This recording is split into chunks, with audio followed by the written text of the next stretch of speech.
Hey everyone, this is another compilation video of all my previously published videos detailing deadly aviation related disasters here on the channel. Since I know many of you like to watch these long compilation videos as background noise while falling asleep and sleeping, I've decided to make some edits to one of the videos in this compilation with that fact in mind, specifically to the Terra Air Flight 193 video. In the original video, I had a series of continuous EGPWS warnings that played in the background of the narration for around a minute. I did this to emphasize that these warnings were continuously sounding in the cockpit over the span of time, in real time, but admittedly this did make the audio in that section of the video sound pretty chaotic. So instead in this edit, I've left in only the first of each of the two types of EGPWS warnings and the last of the warnings to represent that span of time, and I added an on-screen timer to help convey the amount of time passing in real time as well. Second, I just want to mention that this compilation video is once again anti-sponsored by NordVPN. Fuck them. I suggest you should definitely use any other competing VPN service other than theirs. I did 2 sponsored segments for them, and after over 2 years since I did those sponsored segments, they've truly given me a royal runaround, but they ultimately never paid me, despite contractually being obligated to do so. Okay, well, that's enough of that. Without further ado, the aviation disasters.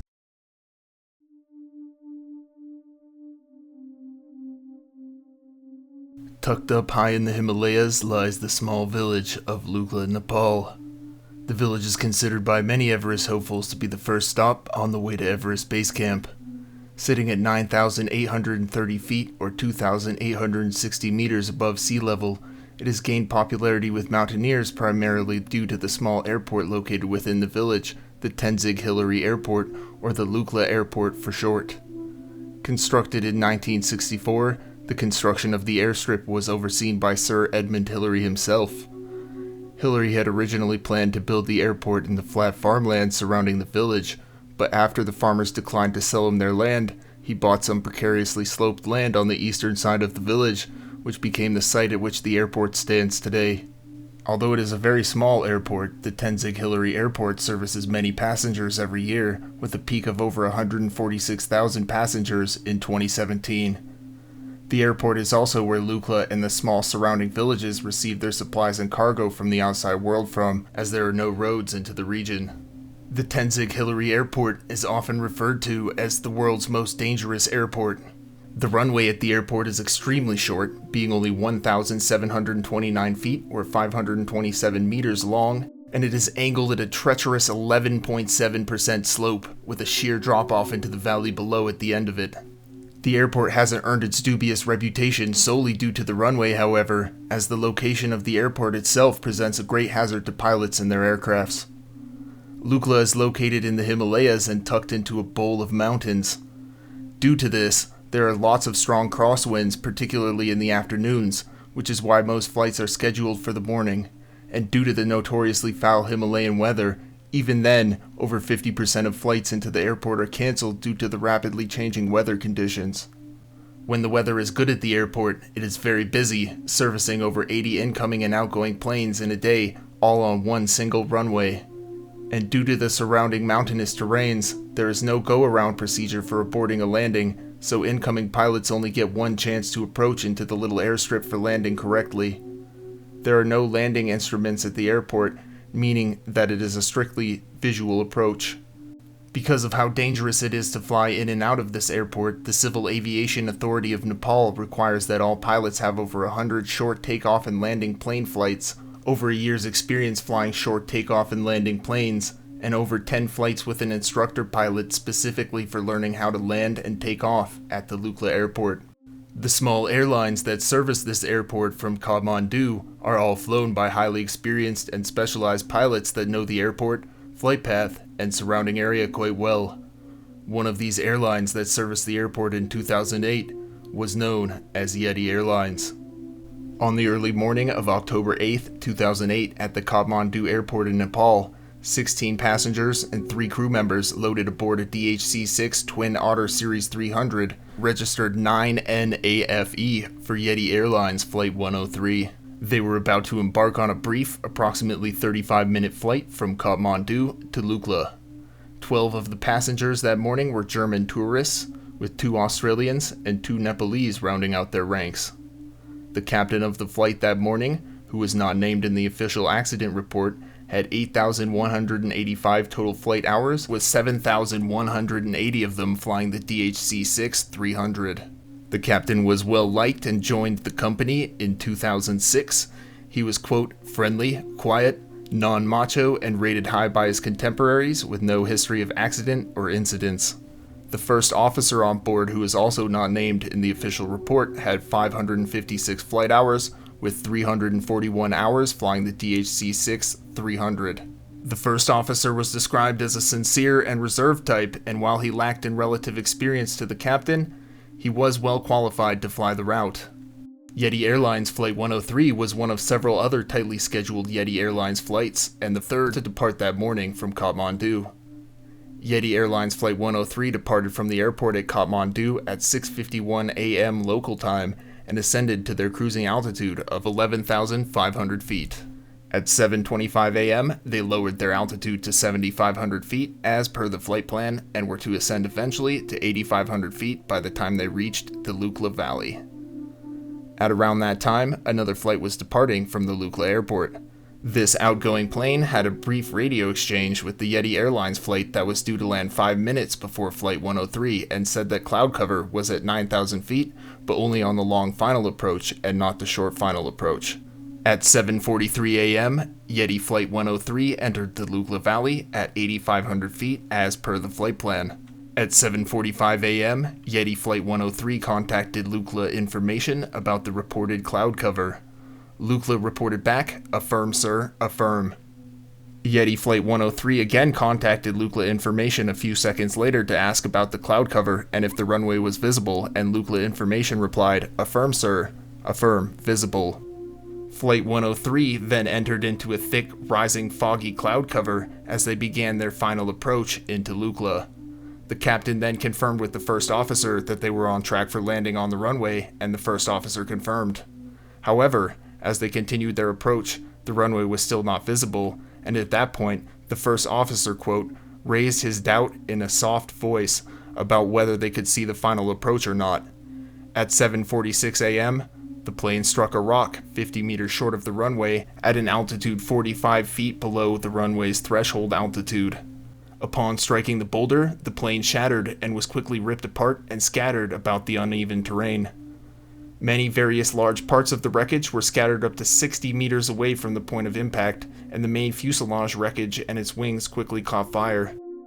At 7:57 a.m., Lukla reported to Kathmandu that Yeti Airlines Flight 103 had crashed and emergency services and protocols were activated. All 16 passengers were killed, as were the first officer and cabin attendant, but miraculously the captain survived the crash and was taken to the hospital with severe injuries, but still conscious. An investigation into the crash was launched in the aftermath of the incident, with experts from both Germany and Australia involved in the investigation. The team of experts looked into the safety records of Yeti Airlines and found that on their annual safety audit conducted on March 8th earlier that year by the Aviation Safety Department, that most of the status categories had been left blank. Due to the irregular requirements of flying in the region and inadequate manpower cited by the airlines, many of the Aviation Safety Department inspectors worked as pilots for some of these small local airlines, so it is thought that this is how such a blatant error remained overlooked. Yeti did not have a great record with DHC-6s, as they had 9 other incidents since 2001 involving the planes. As for the plane itself, its records were combed over, and although it did have a history of repairs and minor incidents, the committee determined that nothing was mechanically defective about the plane that would have been a factor in its airworthiness. They also quickly ruled out any foul play, as there was nothing to indicate anything of the sort. After interviewing the captain, they also determined that there was no weight issue with the plane or issues with steering. After poring over all the evidence they'd gathered, the investigators ruled the crash an accident with pilot error listed as the cause. They noted the inherent dangers of the Lukla airport, such as the potentially rapid changing weather conditions, steep runway, need for visual approach, and the tight schedule of the airport as potential contributing factors in the crash.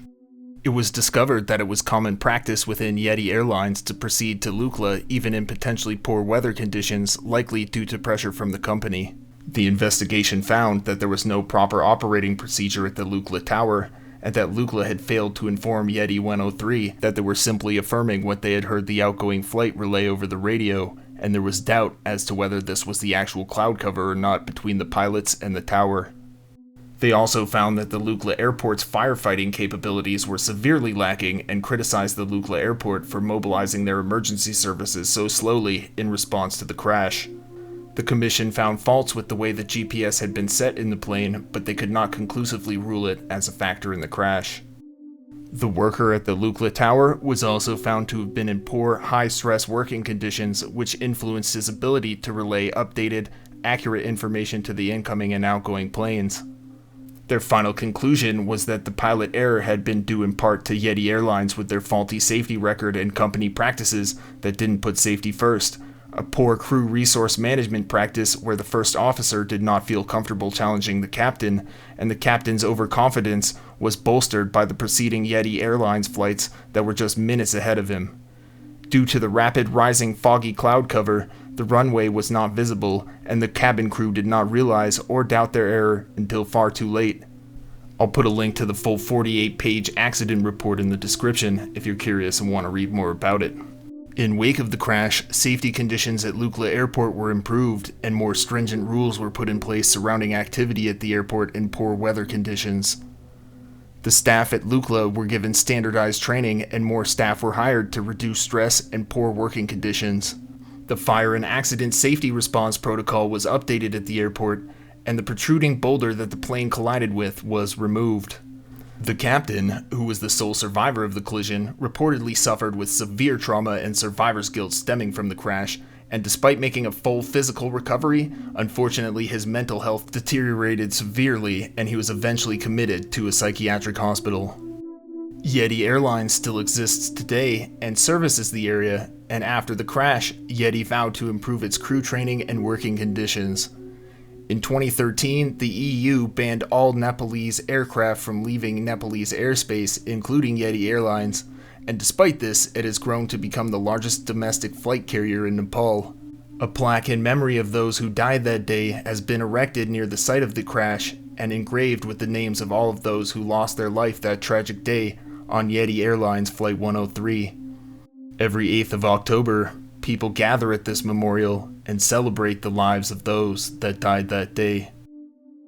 Thank you all for watching.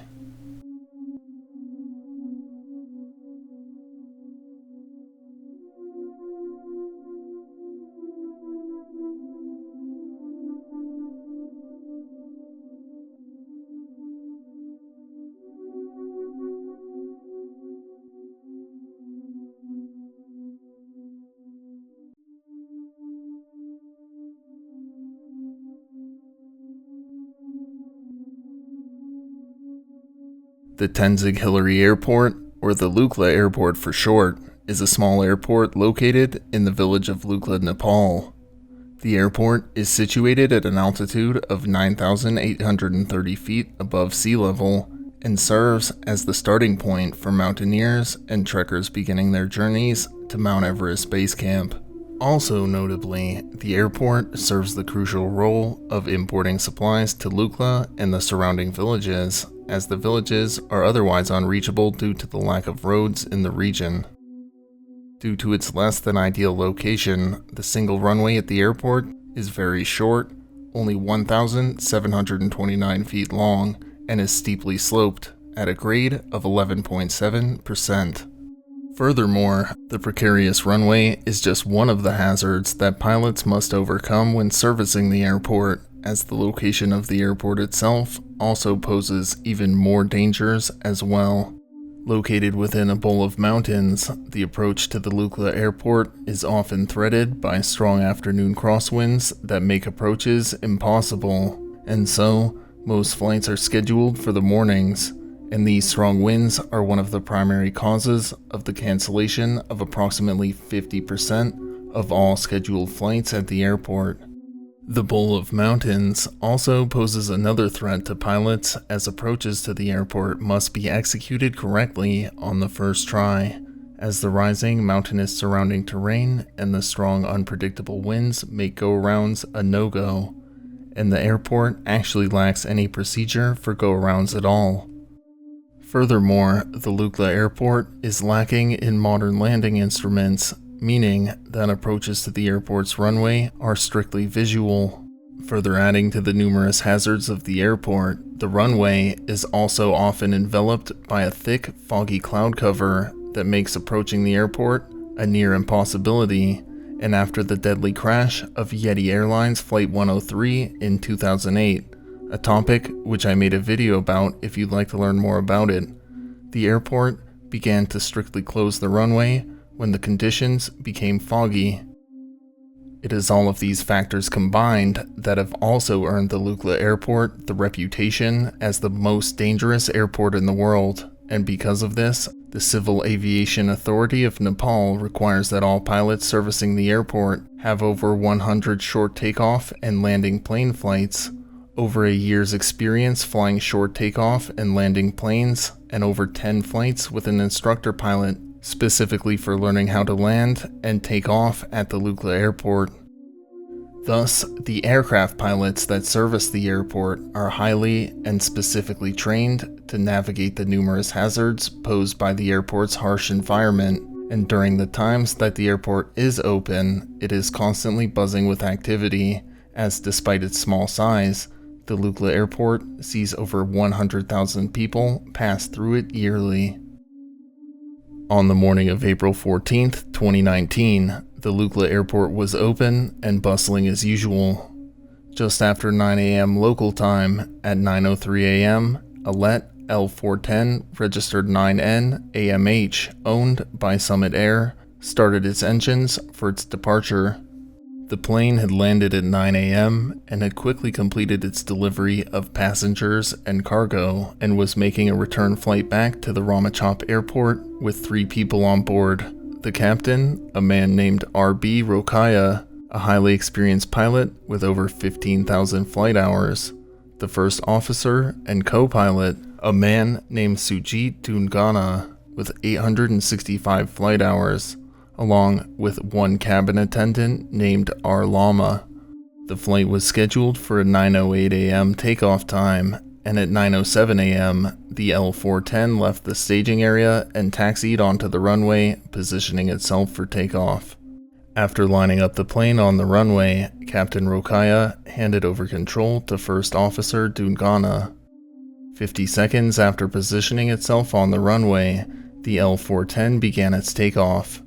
However, as it began to pick up speed, the plane veered to the right, barreling towards the airport's helipads, which at the time were occupied by 2 helicopters, an AS-350B3E registered 9N ALC owned by Manong Air that was idling with its rotor blades still spinning on the upper helipad, and another AS-350B3E registered 9N ALK. The veering L410 skidded 43 feet across the personnel sidewalk and a grassy patch that divided the runway from the helipads, where it directly struck a police officer serving as airport security with its spinning rotor blade as it careened towards the upper helipad. The plane then collided with 9N ALC, the helicopter with the idling but still spinning rotor, as it plunged to a halt on the lower helipad, with the impact shredding 9N ALC and dragging its wreckage from the upper helipad into the lower helipad below. Help soon rushed to the frantic scene of the disaster, and the survivors of the collision were evacuated from the wreckage.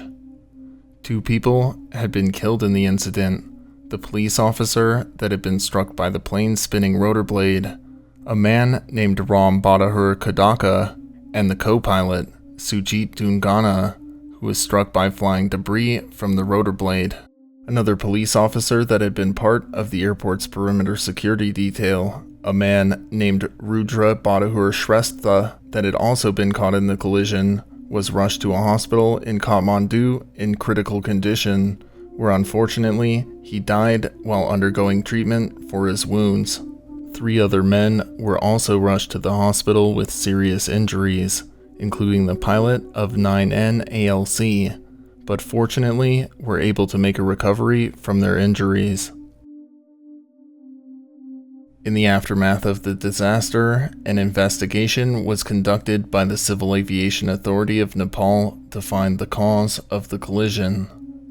The investigation team canvassed the wreckage from the site for information that would lead them closer to finding the root cause of the incident. Due to the plane veering to its right, the team immediately suspected that the disaster was caused by imbalanced thrusters, and after inspecting the plane for any signs of potential mechanical failure, they were able to find none. However, after inspecting the L410 system logs from the onboard flight data recorder, the team's suspicions were confirmed, as the data showed that the right thruster had been abruptly shifted to full power by the co-pilot. The investigation team then attempted to pull the audio recordings from the cockpit voice recorder in an attempt to better understand what was being said in the cockpit at the time of the crash, but after multiple attempts at recovering the audio logs, they were ultimately unable to, and found that the cockpit voice recorder had likely been installed incorrectly in the plane, and this error had not been caught by aircraft inspectors, something far too common in Nepal's aviation industry, and a topic I touched on more in detail in my video about Yeti Airlines Flight 103. Toxicology reports for both pilots of the L410 yielded negative results for any inhibiting substances. However, the report noted that perhaps the pilots had been otherwise distracted.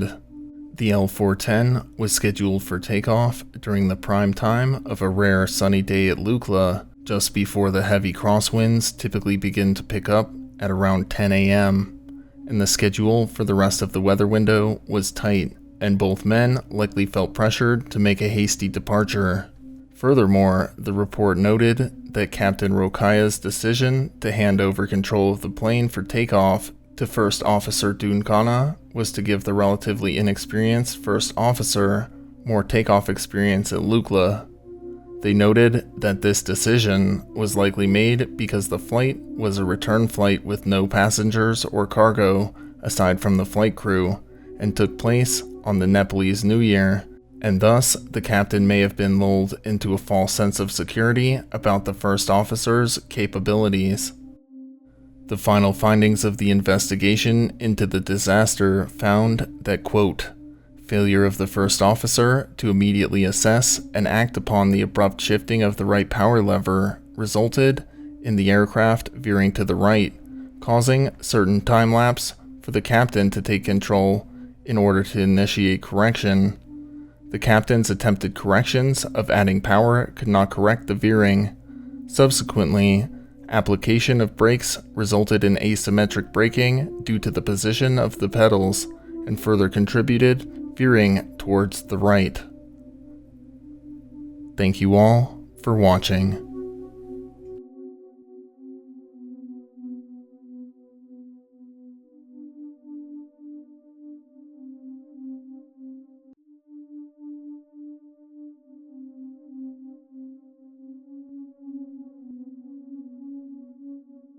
Hello everyone. For this week's special video, I asked you all to pick a topic from several that I'd been tossing around in my head for this year's Halloween video, since Morbid Mom only made friends with one infamous serial killer's kids after all. The clear winner of the poll was an unusual / 1 in a million death, which at the time of writing this script commands 46% of the total votes cast. For those of you that voted for the other topics that didn't win, don't worry, I'll get to all of them at some point. And to everyone that left the many excellent topic suggestions in the comments of the poll, I've added many of them to my topics list to cover in future videos I release on the channel. Not long after making the poll, it soon became clear what the likely victor would be, And so, I began my research into several different topics that fit my description of both unusual and 1 in a million deaths, and I assure you that today's topic is both unusual and 1 in a million, as the details of today's video's deadly incident border on unbelievable. I hope you all enjoy, and thank you again for your continued support of my channel. Over the course of my time making these videos, I've covered several aviation incidents, all of which were involving small, local airlines. One of the earlier videos on my channel covered the story of Yeti Airlines Flight 103, a deadly collision which took place at the infamous Lukla Airport in Nepal. The crash, which resulted in the deaths of 18 people, also prompted an in-depth investigation into the factors that contributed to the collision. The inquest found that Yeti, a company that had a history of numerous crashes, had consistently disregarded industry standards for their crew training and had regularly pressured their crews to fly in potentially dangerous weather conditions, seeking to increase the company's bottom line as much as possible, no matter the risk. The repercussions of this crash sent waves through Nepal's aviation industry and resulted in the creation of Yeti's subsidiary, Terra Air, in an effort to separate their short takeoff and landing plane fleet from the Yeti Flight 103 collision. However, as frequent viewers of the channel are likely aware, Terra Air would carry on Yeti's tradition of a spotty crash record, as the string of poor and frankly confounding decision-making by the crew of Terra Air Flight 193 that resulted in the plane slamming into a hillside in rural Nepal, a topic I made a video about a few months back, clearly showed. And much like with Yeti and Terra, the airline that is the focus of today's video was a small regional airline in the African nation of the Democratic Republic of the Congo, which I'll refer to for the remainder of the video as the DRC, with a similarly checkered history, an airline known as Philair. Philair was founded in the year 1987 and was based out of the Ndolo Airport in the capital city of the DRC, Kinshasa. Philair offered regional flights to the remote airstrips in several villages scattered across the country, offering flights from Kinshasa to the towns of Idiofa, Muanda, Matadi, Kikwit, Boma, Kiri, Puntundu, and several other settlements across the nation, servicing them with its modest fleet of just 2 airplanes. The airline would experience its first incident just about a year after its founding, when, in 1988, a Vickers Viscount Type 757 registered 9Q CTS was destroyed and written off by the airline after its engines caught fire as the plane made its final approach into Chikapa Airport. Fortunately, the pilots were able to land the plane successfully in a clearing in the jungle nearby, and no one was killed in the incident. Philair would survive the controversy resulting from the incident and continued to dispatch its modest fleet on regional flights throughout the DRC. The next incident involving a Philair aircraft took place less than a decade later, in July of 1994. A Lockheed L-188 Electra, owned by Philair, registered 9Q CGD, was damaged beyond repair in Angola. There is very little information available about this incident, as even basic information such as the exact date in July on which the incident took place, or the exact location in Angola that the plane was destroyed, have not been made available to the public or have been lost over time. Following this incident, the plane was written off by Philair, and the regional airline continued to service its regional routes throughout the DRC with its modest fleet of 2 planes without incident for the next 16 years. However, this streak would be snapped in 2010, in possibly one of the most bizarre aviation incidents ever, an incident that would be the most deadly in Philair's history. On August 25, 2010, in the village of Semendwa, located in the western DRC, 18 passengers and 3 crew members loaded aboard a LET L410 turbolet registered 9QCCN, which was owned by Philair, for a brief 51-mile flight to the nearby town of Bandundu, one of several stops of the day for the aircraft, as it was completing a round-robin route that began in the city of Kinshasa,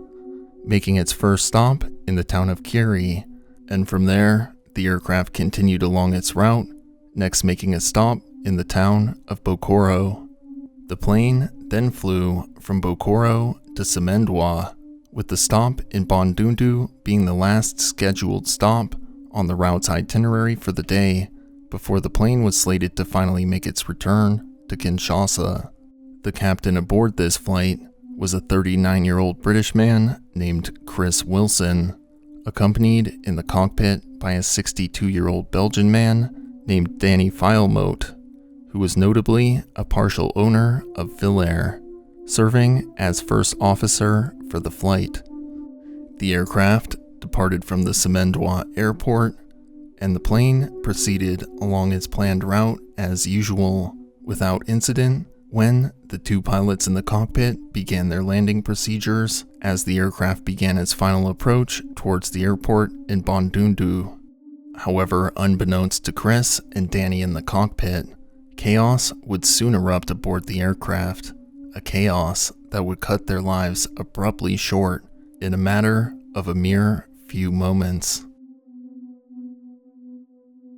As the 2 pilots in the cockpit routinely ran through their usual landing procedures, back in the aircraft's cabin, one passenger, who was seated near the back of the aircraft, had brought aboard a duffel bag as his carry-on luggage, which, as the plane began to make its final approach, burst open as the cargo contained within it tore through the bag's canvas. From within this duffel bag emerged a crocodile, which, following its escape, began to meander throughout the cabin of the plane.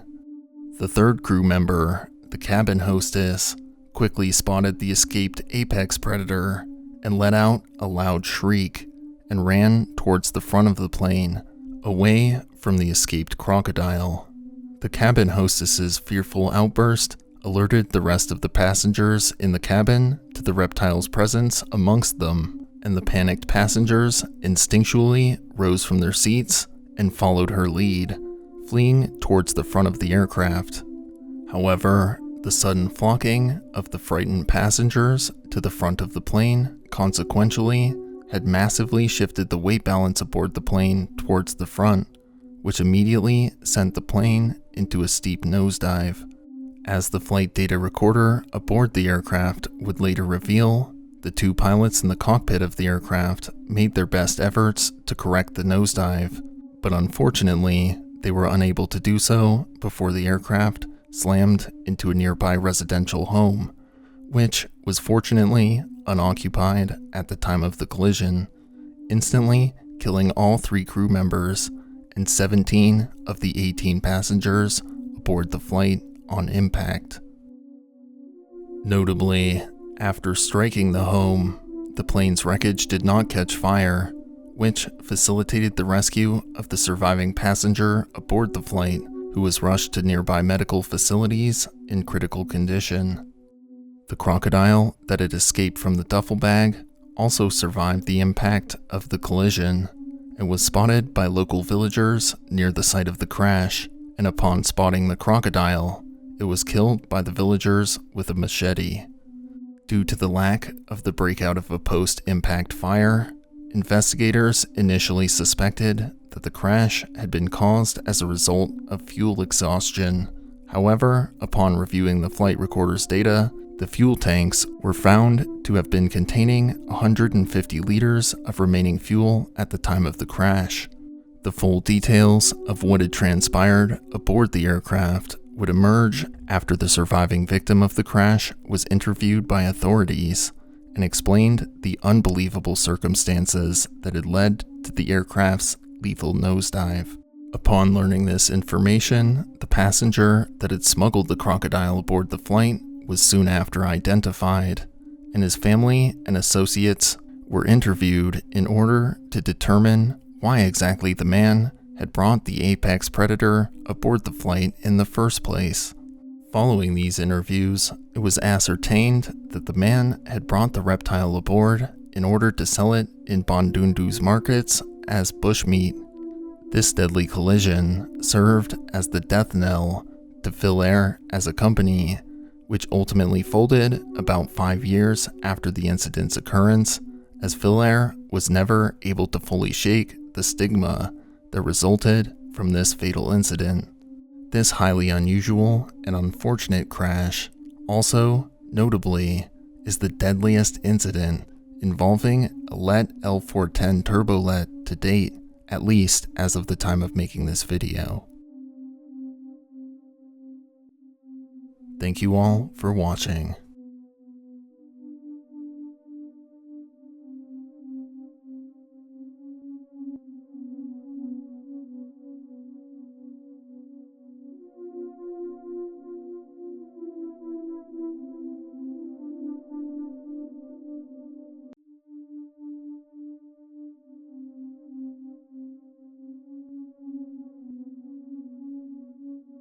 The Empire State Building is one of the most recognizable and iconic skyscrapers of the many that make up the legendary skyline of New York City. Construction of the iconic building began in January of 1930, after years of planning had seen the scale of the building balloon from a modest 25-story office building to a towering 102-story, 1,454-foot skyscraper that would make it the tallest building in the world at the time.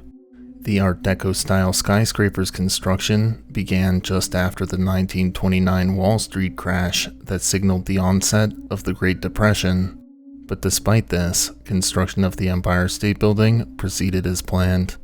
A marvel of early 20th century construction, a crew of approximately 3,500 men worked tirelessly, often in extremely hazardous working conditions, and unrestrained, hundreds of feet above the ground, to construct the building as expeditiously as possible, and by September 19, 1930, the steel structure of the skyscraper was fully completed, topping out at a height of 1,048 feet tall.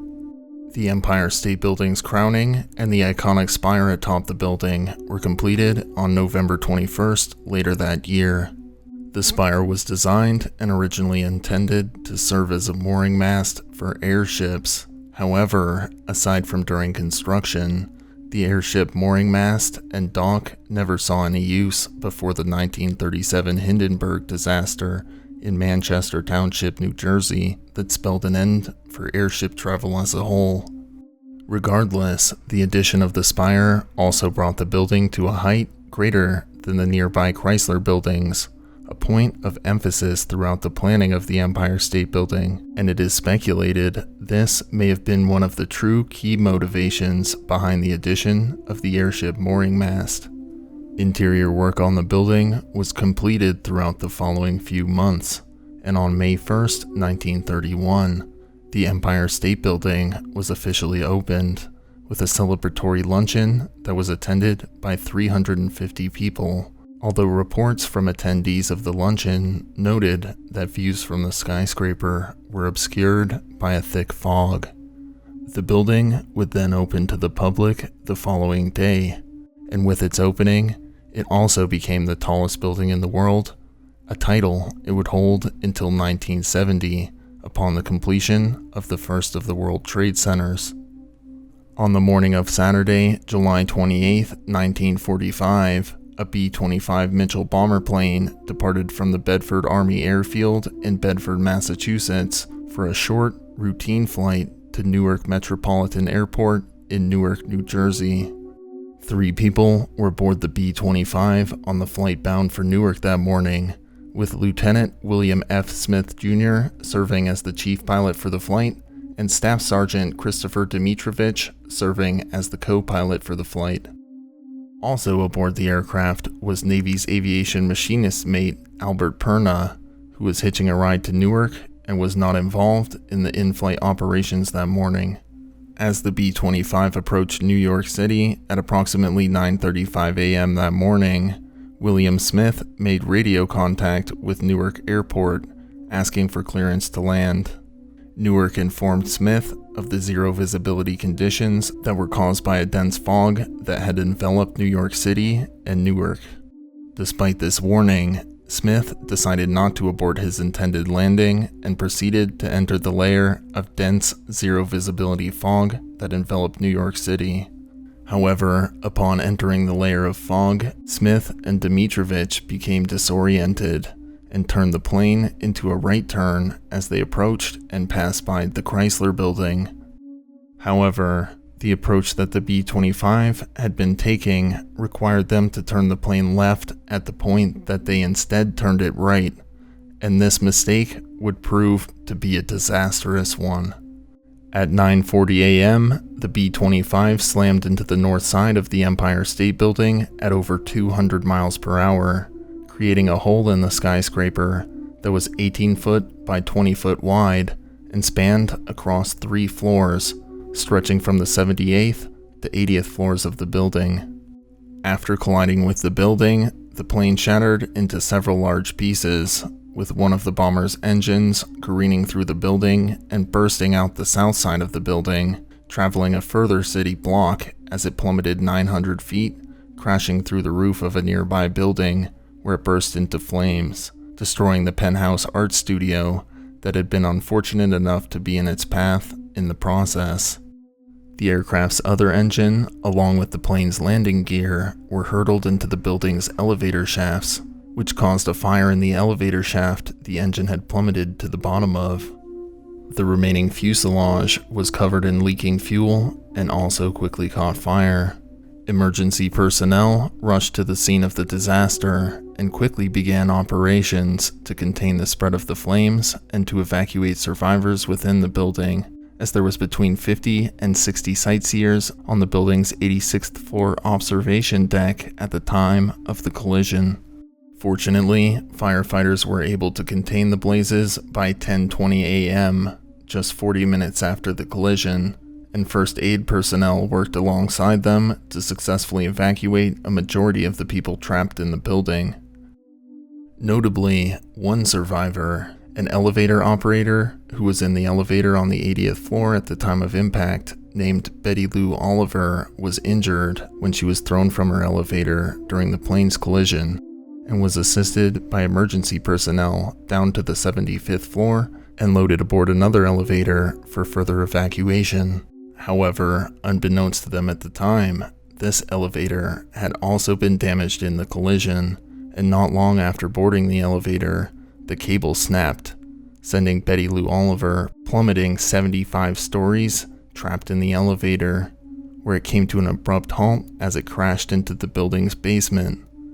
Remarkably though, Betty Lou Oliver miraculously managed to survive her terrifying ordeal in the elevator and was evacuated from the rubble with a broken neck, back, and pelvis, but with her life intact. Her fateful fall still holds the world record for the highest survived elevator freefall to this day. In total, 11 people from inside the Empire State Building and the 3 men aboard the B-25 were ultimately killed in the incident. In the immediate aftermath of the incident, firefighters and cleanup crews immediately set to work clearing away the rubble caused by the collision, separating the shards of the aircraft from the pieces of the damaged building. These crews worked diligently throughout the following days, and on Monday, July 30th, the building, which was still deemed to be structurally sound, was reopened to the public for business as usual. However, it was also on July 30th that cleanup crews found the body of Albert Perna at the bottom of an elevator shaft, as he had been launched into the elevator shaft from the bomber as the plane collided with the building and tumbled to the bottom of the shaft. It was further reported that 3 other people within the building had suffered a similar fate to Perna, as witnesses reported to local media outlets that they had witnessed rescue crews remove 3 badly mangled bodies from the bottom of the elevator shafts earlier on the 28th. William F. Smith Jr. and Christopher Dmitrovich's bodies were found not far from the main fuselage wreckage, but their bodies had been badly burned beyond recognition, and thus the medical examiners were unable to tell which man was whom. In the aftermath of the well-publicized disaster, there was enormous public outcry about the accident and the tragic loss of life that had occurred as a result. This public outrage ultimately resulted in the signing of the Federal Tort Claims Act in 1946, which made the government liable, quote, in the same manner and to the same extent as a private individual under like circumstances, but not liable for interest prior to judgment or for punitive damages, it states. This act allowed people impacted by the disaster to sue the United States government for damages incurred involving the government and set the precedent for liability for further incidents in the future, such as the $240 million lawsuit filed by Ludovic Michaud against the government for the horrific incident in Arches National Park from my video about the topic a few weeks back. Preceding the Empire State Building collision and the subsequent passing of the Federal Tort Claims Act, the government had claimed sovereign immunity from lawsuits by its citizens. In the weeks and months following the collision, the damage to the building was repaired and the affected floors were reopened. However, 4 days before the one-year anniversary of the crash, on July 24th, 1946, another aircraft narrowly avoided repeating the previous year's disaster, as it narrowly avoided colliding with the building, so narrowly in fact, that it reportedly scraped against the observation deck on the 68th floor, badly startling the sightseers and workers inside at the time. The offending aircraft in this incident was described as a twin-engine plane bearing no military insignias. Who exactly was piloting this twin-engine plane that day remains a mystery. Thank you all for watching.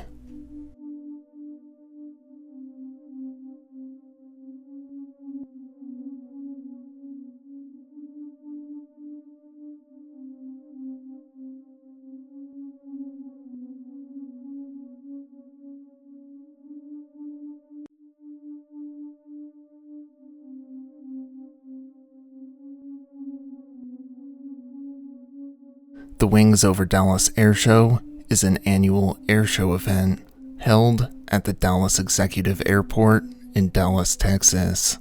Hosted by the Commemorative Air Force, this airshow offers aviation enthusiasts the chance to see a plethora of historic World War II era planes majestically soaring through the skies, rather than viewing them resting stagnantly within the confines of a hangar or museum. The Commemorative Air Force itself, which was originally named the Confederate Air Force, is a collection of aviation enthusiasts dedicated primarily to the preservation of World War II-era aircraft, with the group emerging from humble beginnings in the year 1957, when several of the group's founding members pooled their money together to purchase a P-51 Mustang. Over the following years, the group would begin to add a number of other planes to its fleet, and the collective's motivation to continue to add members to its ranks and planes to its fleet would only grow throughout the 1960s, as many World War II planes would be dismantled during the decade and scrapped or otherwise repurposed, such as in the case of some of the fighter planes' engines being used to power hydroplane racing boats, which I touched on in another video on the channel a while back. In 2001, the group would rename themselves to the Commemorative Air Force, and I don't think I really need to elaborate as to why they opted to change their name. And in the years following, the Commemorative Air Force's fleet has grown exponentially, and its current fleet, numbering more than 175 aircraft across many different eras of aviation, ranks it as one of the largest air forces in the entire world. In November of 2022, the Wings Over Dallas Air Show was slated to take place across 3 days over Veterans Day weekend, with planned shows on Friday, November 11th, Saturday, November 12th, and Sunday, November 13th. However, the weekend's festivities at the Dallas Executive Airport would not commence on Friday the 11th as planned, as the pilots and event organizers would cancel all planned shows on the 11th due to foul weather conditions. Regardless, all participating pilots in the air show would meet for a briefing at 8 a.m. that morning, and the event's organizers would take the opportunity presented by the weather delay to finish thoroughly reviewing the documents for both the pilots and aircraft to ensure that everything was properly in order and ready to go for Saturday the 12th, with the forecasted weather conditions on Saturday shaping up to be ideal for the air show. The following day, on Saturday, November 12th, 2022, another pilot briefing was held at 8 a.m. to ensure that the pilots participating in a large and rather complex flyby formation were well informed of the plan and that they were offered ample opportunity to ask questions to clear up any potential confusion about the flyby. This briefing would conclude at approximately 8:45 a.m. that morning, with the pilots attending, signing off on the session's briefing sheet, and this was followed by another, shorter briefing session for less involved crew members aboard the formation's aircraft, which would conclude at approximately 9 a.m. that morning, with all attending pilots of this session likewise signing a briefing sheet at its conclusion. Over the subsequent 2 hours, spectators would begin to arrive at the airport, with a crowd of 4,000 spectators gathering in the stands to witness the upcoming air show.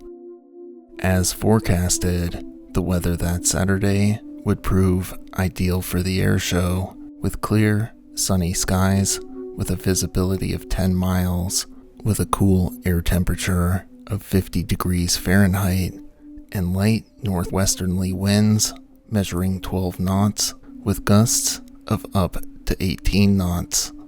The show would begin as planned at 11 a.m. that morning, and over the following hours, the first 6 acts of the air show would awe the spectators with their in-air maneuvers before subsequently making safe landings. And at just after 1 p.m. that afternoon, the complex formation of World War II era bombers and fighters would begin to take to the skies in preparation for their act of the show. The aforementioned complex flyby formation that had been the subject of the briefings. The aircraft that made up this larger, complex formation were split between 2 smaller formations, a formation of 5 bomber planes led by a B-17G Flying Fortress, which first entered service in the year 1945, known as Texas Raiders, registered 97227C. This bomber formation was trailed by a 3-plane fighter formation, which included a rare Bell P-63F King Cobra fighter, one of only 2 manufactured 63F series aircraft in existence, which was registered N6763, with the P-63F assuming the rear, 3rd position of the formation for the upcoming maneuver. At just after 1:14 p.m. that afternoon, all participating aircraft in the maneuver had taken to the skies, and they began to assume their formation for the flyby, orchestrated from the ground by the show's air boss, who essentially serves as an air show's air traffic control. As planned, the bombers were instructed to continue to follow along the 1,000-foot show line, which runs parallel to the show's 1,000-foot spectator line, where the trailing fighters would then perform a hot pass of the bombers, which in layman's terms means that the fighter planes would pass the bombers from above until clearing the bomber formation, where they would then descend in front of them to take the lead, following along their own 500-foot show line. At 1:21 p.m., the air boss would begin to direct the formations to begin the hot pass, instructing the first fighter to look to its left to spot the leading B-17, and the pilot of the leading fighter would confirm to the air boss that they had a visual on the B-17. The air boss would then inquire with the crew of the B-17 whether they had a visual on the passing fighter planes, stating, quote, "B-17, you got fighters in front of you, to your left." 3 seconds later, the air boss would receive an unintelligible transmission in return from the B-17,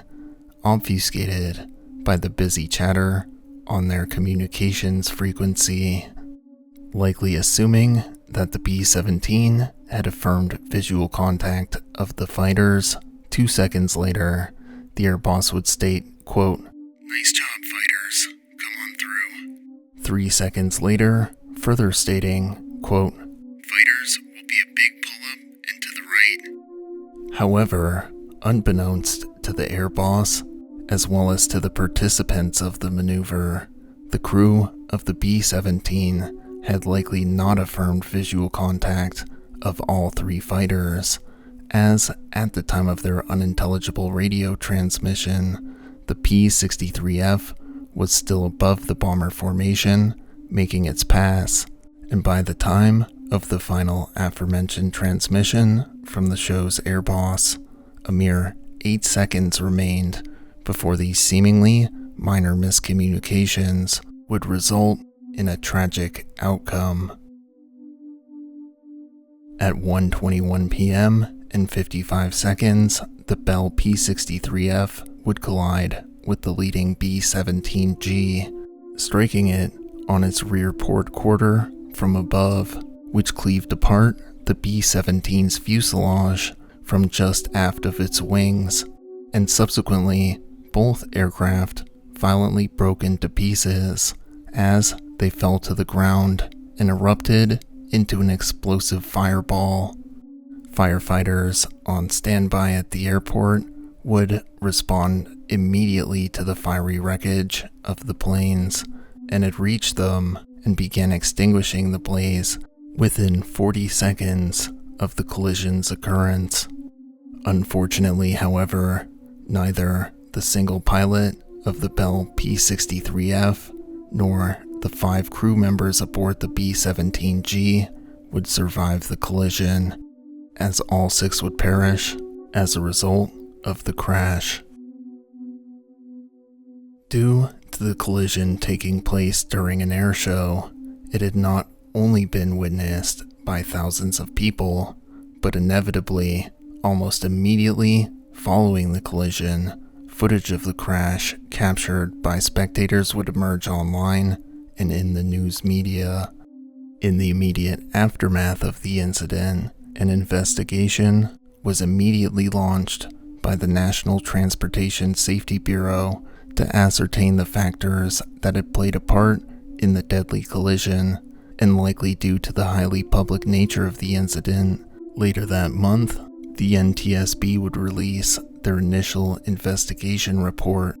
which stated that their initial findings suggested that the collision had likely occurred due to pilot error on the P-63F pilot's part, further stating that they believe the pilot had errantly mistaken another bomber plane in the formation as the leading B-17, and thus incorrectly believed he had completed the pass.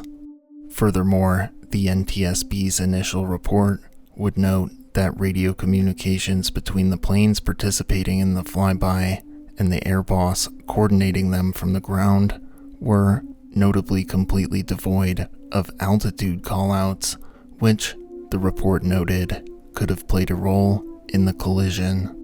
Over a year later, on March 8th, 2024, the NTSB would release their nearly 2,000-page final report, which I read a majority of to research for this video, detailing the inquest's findings surrounding the collision, and I'll leave a link to it in the description if you want to take a look at it for yourself.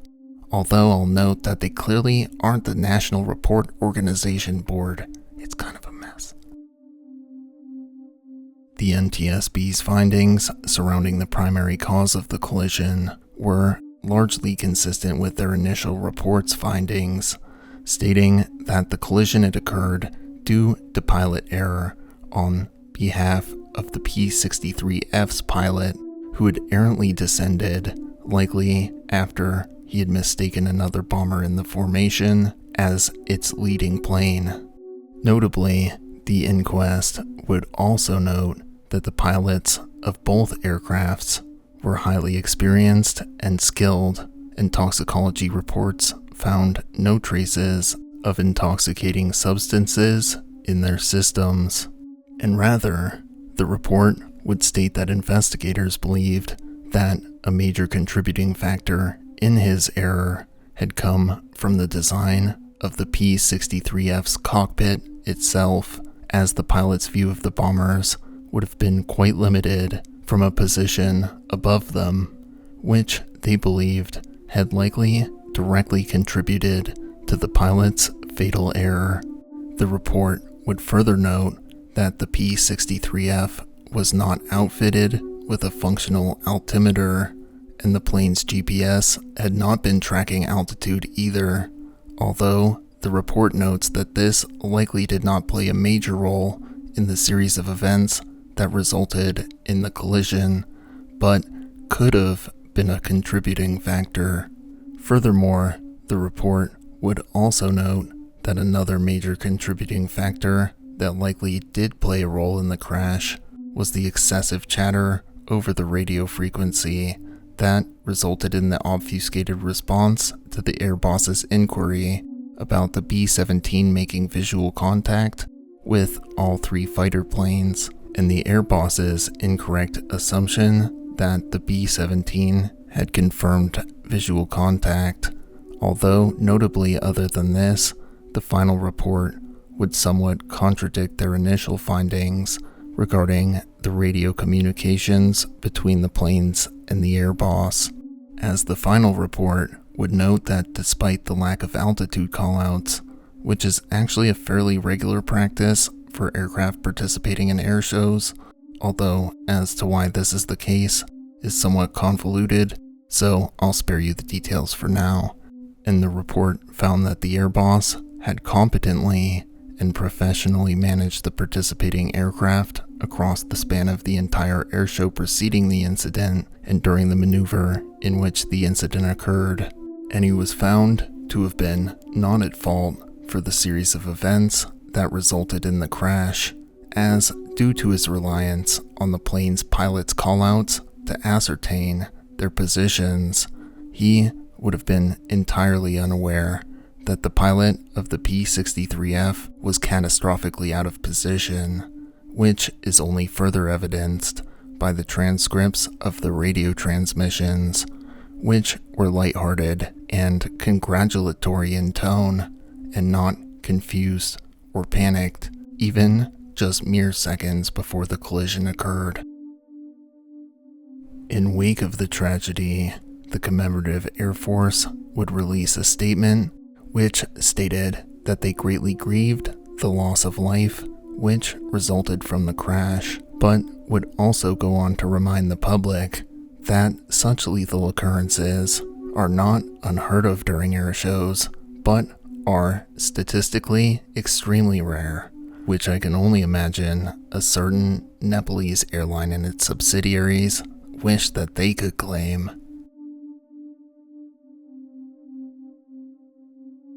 Thank you all for watching.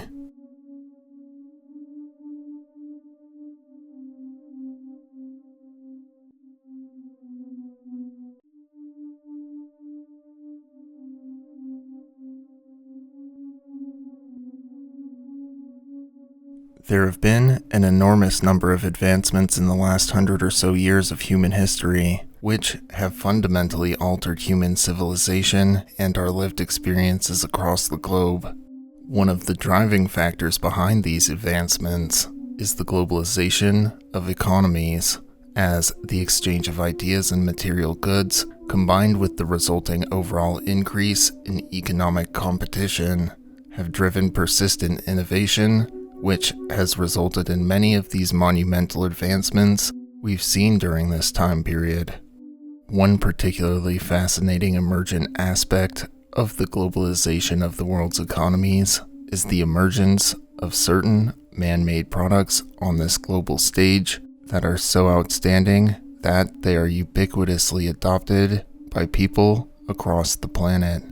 Some examples of such are, of course, the iconic AK-47 rifle, which has seen use in every armed conflict since its conception, and Toyota cars and trucks, which can be found across the world and are so renowned for their versatility and reliability that there's actually a war that bears the auto manufacturer's name as a result.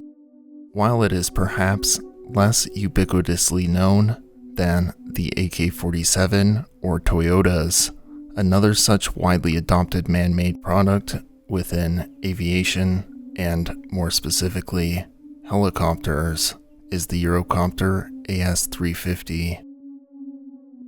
The Eurocopter AS-350 is a single-engine helicopter that is renowned for its reliability and versatility and has found use for a vast array of purposes since its initial introduction to the market in 1977. The AS-350 is used for civilian transportation, air support for police departments, and of course, rescues. And the AS-350 is renowned for performing particularly well in high-altitude rescue scenarios. In fact, the AS-350 has been directly involved in many of the daring helicopter rescues I've detailed in my previous videos on the channel,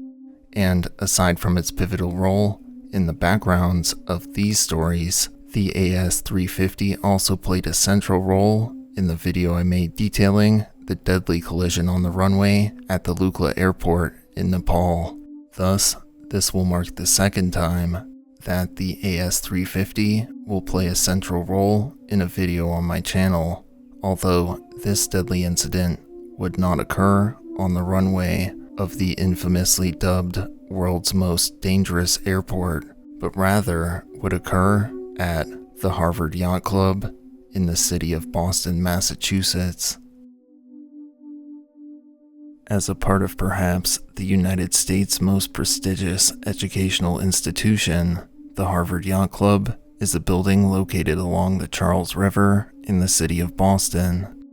Despite its name perhaps evoking imagery of posh, pretentious students resembling Fred from Scooby-Doo, snobbily sipping single malt scotches as they congregate there, in reality, the Harvard Yacht Club is actually a rather practical and modest facility dedicated to the art of sailing, and simply features a classroom, locker rooms, a shower, and a small kitchenette. On the chilly morning of February 22nd, 1995, at 9:30 a.m., 4 men would embark aboard an AS-350 helicopter operated by the Massachusetts State Police, registered N20SP, for a brief flight from the state's police helipad located on Nashua Street in Boston to the nearby Norwood Airport. The 4 passengers embarking on the flight included 2 state police troopers, a 33-year-old man named James Metaliano, who was a licensed helicopter pilot with 1 year of experience, and a 39-year-old man named Paul Perry, who was also a licensed helicopter pilot with 6 years of experience. The 2 troopers were accompanied on their flight by 2 employees of American telecom company giant AT&T, a 46-year-old man named Michael McCarthy, and a 47-year-old man named Arthur Howell. After making contact with the tower at Boston's largest airport, Logan Airport, to obtain clearance for their flight, upon receiving this clearance to proceed to an altitude of 800 feet, the AS-350 would take off from the helipad at 9:36 and 30 seconds and rose 600 feet as it ascended into the air. However, just 30 seconds after beginning their ascent, this ordinary flight would tragically take a turn for the worse.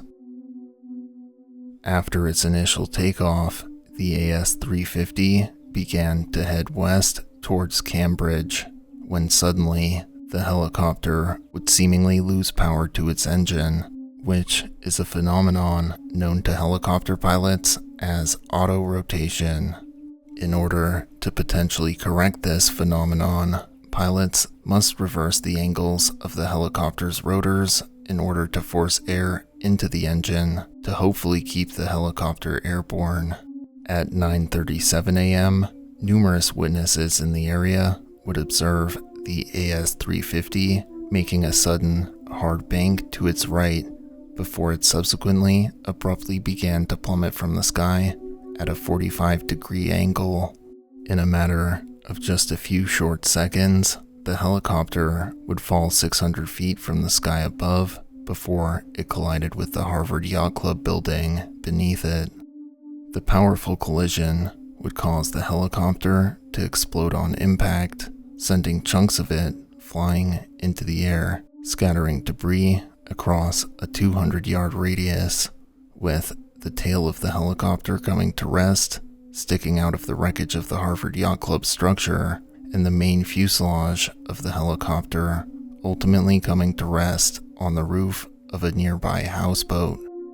All 4 occupants of the AS-350 were killed on impact. However, fortunately, the yacht club building was unoccupied at the time of the collision. First responders would arrive on scene approximately 10 minutes later, after the Harvard Yacht Club's fire alarm system had alerted them to the scene, and authorities quickly set to work cordoning off the area from the general public. In the immediate hours following the collision, police would preserve the site until an FAA inspector was able to arrive on scene to document it, as well as issue orders as to what to do with the wreckage. After they had thoroughly inspected the scene of the collision, the FAA inspector would instruct authorities to begin the removal of the wreckage, and the 2 main sections of the helicopter's hull were subsequently loaded aboard a large flatbed truck and were relocated to Logan Airport for further inspection. The investigation into the potential cause for this sudden and fatal incident would be spearheaded by world-class investigative experts from the National Transportation Safety Board, or NTSB for short, who, over the following months, would leave no stone unturned during their comprehensive efforts. Unfortunately for the members of the investigation team, this AS-350 was not equipped with an in-flight data recorder, otherwise known colloquially as the black box, which is often a key piece of evidence in air crash investigations, and so they would be forced to piece together the likely sequence of events without the often extremely helpful black box. After an initial look over of the recovered wreckage, a large majority of which had managed to be salvaged, investigators would note that the visible components of the helicopter appeared to be in relatively good condition, and so as the wreckage was put through more thorough analysis, the team would set their sights on identifying potential human factors that may have led to the crash. However, they found that the 2 state troopers had been well rested in between their previous shift and the shift they had been working when the incident occurred, and furthermore, toxicology reports conducted on the remains of the 2 men would show that neither had any traces of alcohol or intoxicating drugs in their systems. Upon further, closer inspection of the AS-350's components, they would find that most of the engine's components were still functionally operational, except for the compressor section, which was unable to rotate freely. Thus, the engine of the helicopter was subsequently removed and sent to a facility in Texas for a thorough and comprehensive analysis. Upon the engine's arrival at the facility in Texas, investigators would first set their sights on identifying the cause for the compressor section's failure to rotate, and soon after would discover several more concerning findings. The investigators found that the P2 air fitting, which supplies pressurization to the rear bearings, had been incorrectly installed, leading to a loose fit, and was safety wired backwards as well. Furthermore, investigators found rub marks on the cover of the jammed axial compressor unit, as well as on the turbine nozzle envelope and on the second stage turbine blade path. Additionally, they would discover the presence of a buildup of reddish-brown gunk on the fuel injection manifold, which had blocked the axial compressor from rotating as intended. The investigation team would further test the fuel injection manifold by conducting flow tests and found that 5 of 6 of its ports were so clogged that they allowed for zero fuel flow through the ports. Subsequently, the fuel injection manifold and the engine's fuel filter were sent to another facility for further testing, which found that the gunk was made up of mostly rust, which strongly suggested that water may have been present in the AS-350's fuel tank. The fuel from the tank of the fuel truck from which the helicopter had last refueled and the fuel storage tanks at this facility were subsequently tested as well. Results from these tests would confirm the investigators' suspicions, as water containing a high concentration of iron oxide was found to be present in the fuel tanks. Thus, the investigation had zeroed in on the likely culprit for the helicopter's malfunctioning, as the report found that the main contributing factor behind the collision had been a mechanical malfunction caused by an excess of rust buildup in the fuel intake manifold, which prevented the proper flow of fuel to the engine needed in order to keep the helicopter airborne. They noted that such a buildup had been able to occur due to the refueling facility's improper maintenance and storage of their fuel and fueling trucks, combined with the state police's failure to properly inspect and maintain the helicopter during its 8-year lifespan. The report also noted that they were unable to ascertain which of the troopers had been in control of the helicopter during its final flight due to the lack of a black box on board. However, after consulting with police officials regarding their emergency landing procedures, they learned that it was standard procedure to either attempt emergency landings on roadways, which would have been an impossibility at the time of the collision due to heavy traffic, or over the water, and thus it was determined that it was very likely that the helicopter had struck the Harvard Yacht Club building in their efforts to divert the helicopter to over the water of the Charles River.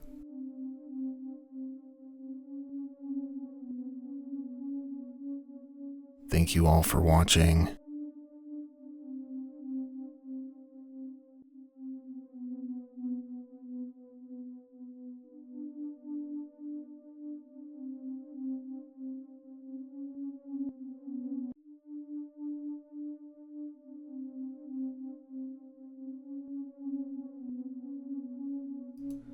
Terra Air is a Nepalese airline based out of the capital city of Nepal, Kathmandu.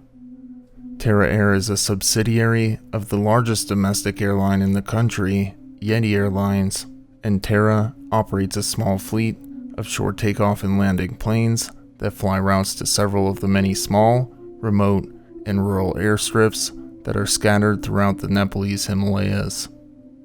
The creation of Terra Air in the year 2009 was a direct result of the horrific crash of Yeti Airlines Flight 103 at the Lukla Airport in 2008, a topic which I made a video about, one of the first few videos on my channel actually, and following the crash, Yeti's reputation had taken a significant hit,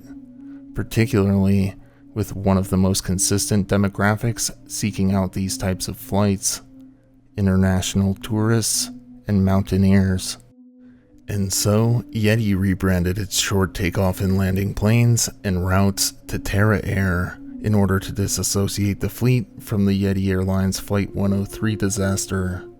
Yeti Airlines itself still exists and operates in Nepal, and there's no doubt I will be revisiting Yeti again on the channel in the near future. However, perhaps understanding the origins of Terra Air will no doubt prove helpful when trying to comprehend some of the, frankly, confounding decisions that were made in the collision that is the topic of today's video, Terra Air Flight 193. On the overcast morning of February 24th, 2016, in the Nepalese city of Pokhara, a freshly fueled DHC-6400 Twin Otter, registered 9N-AHH, owned by Terra Air, loaded aboard its passengers and crew, in total numbering 23 people, for a brief, approximately 20-minute flight to the Jomsom Airport, located in the rural mountain village of Jomsom to the north, for Terra Air Flight 193. The captain of this flight was a 53-year-old man named Prabhakar Gamaier, who was a highly experienced pilot who had been flying DHC-6 Twin Otter planes since 1989, spending the first 10 years of his career with Royal Nepal Airlines before joining Yeti Airlines in 1999, where he would continue to fly DHC-6s for Yeti. After the fateful crash of Yeti Airlines Flight 103, he would then be transferred to Terra Air upon its inception, where he would go on to become an instructor pilot for the DHC-6-300s in the fleet. When Terra Air acquired a newer DHC-6-400 for the fleet, Captain Gamaier was given thorough training on the differences between the models, and was a pilot for the ferry flight of the aircraft to Nepal from the manufacturer of the aircraft, Viking, which is located in Canada.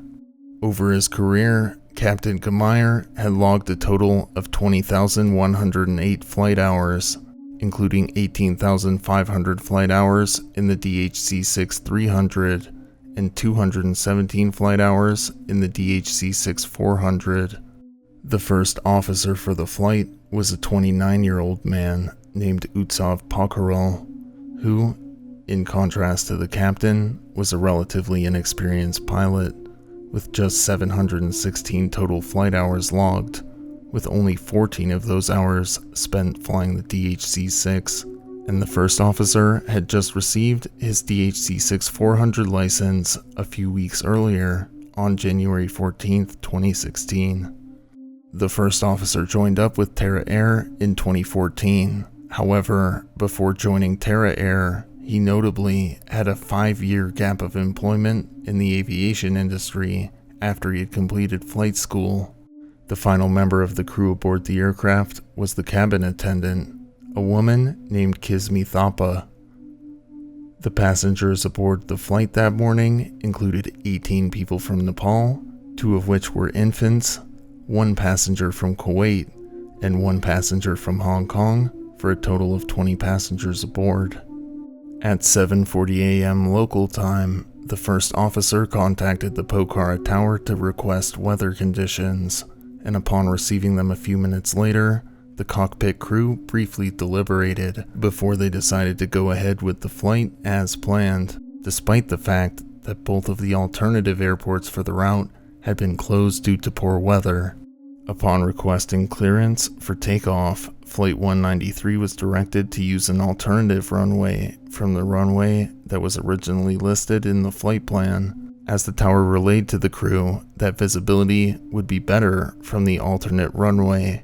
which the captain begrudgingly accepted, and Flight 193 took off from the airport at 7:49 a.m. The flight was operating under VFR conditions, which stands for Visual Flight Rules.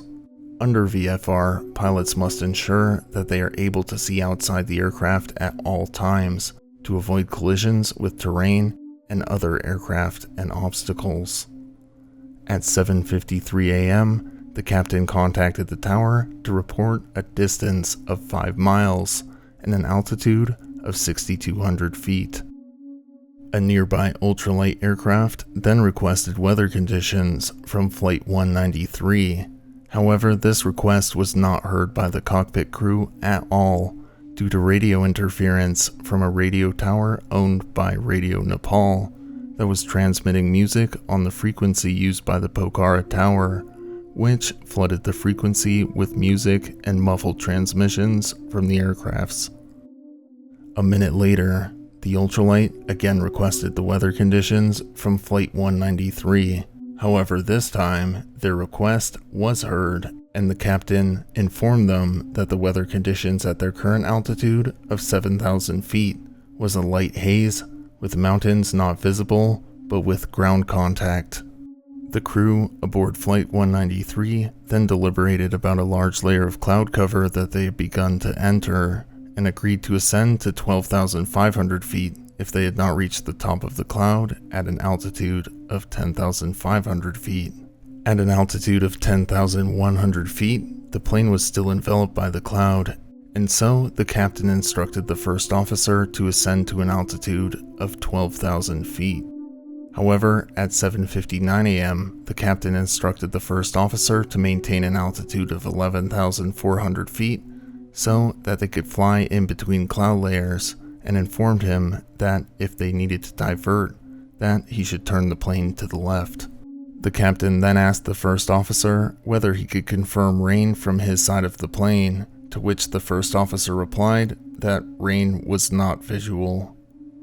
50 seconds later, while flying at an altitude of 11,500 feet, the plane's enhanced ground proximity warning system was activated, and 2 seconds later, it blared the sound of every pilot's worst nightmares, the pull-up warning. Pull up! Pull up! Over the next few seconds, the captain and first officer asked each other if they had visual ground contact, which, at first, they both said no, then a second later yes, and 3 seconds after it began, the pull-up warning disengaged. The flight maintained an altitude of 11,500 feet over the following minute, and the captain reported an altitude of 10,500 feet to air traffic controllers before switching radio frequencies to the Jomsom Towers frequency, although the area the plane was in was actually a radio dead zone. The captain then ordered the first officer to maintain their heading and make a shallow descent, and asked the first officer whether he was visual, to which the first officer replied, "Somewhat visual."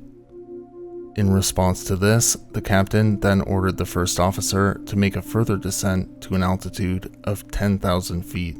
and this descent would trigger the plane's overspeed warning as the plane traveled at a speed of 152 knots. At 8:01 a.m., the captain instructed the first officer to bank to the left so that if they needed to divert to the left, or if he was able to make visual contact on that side, they could easily go that way.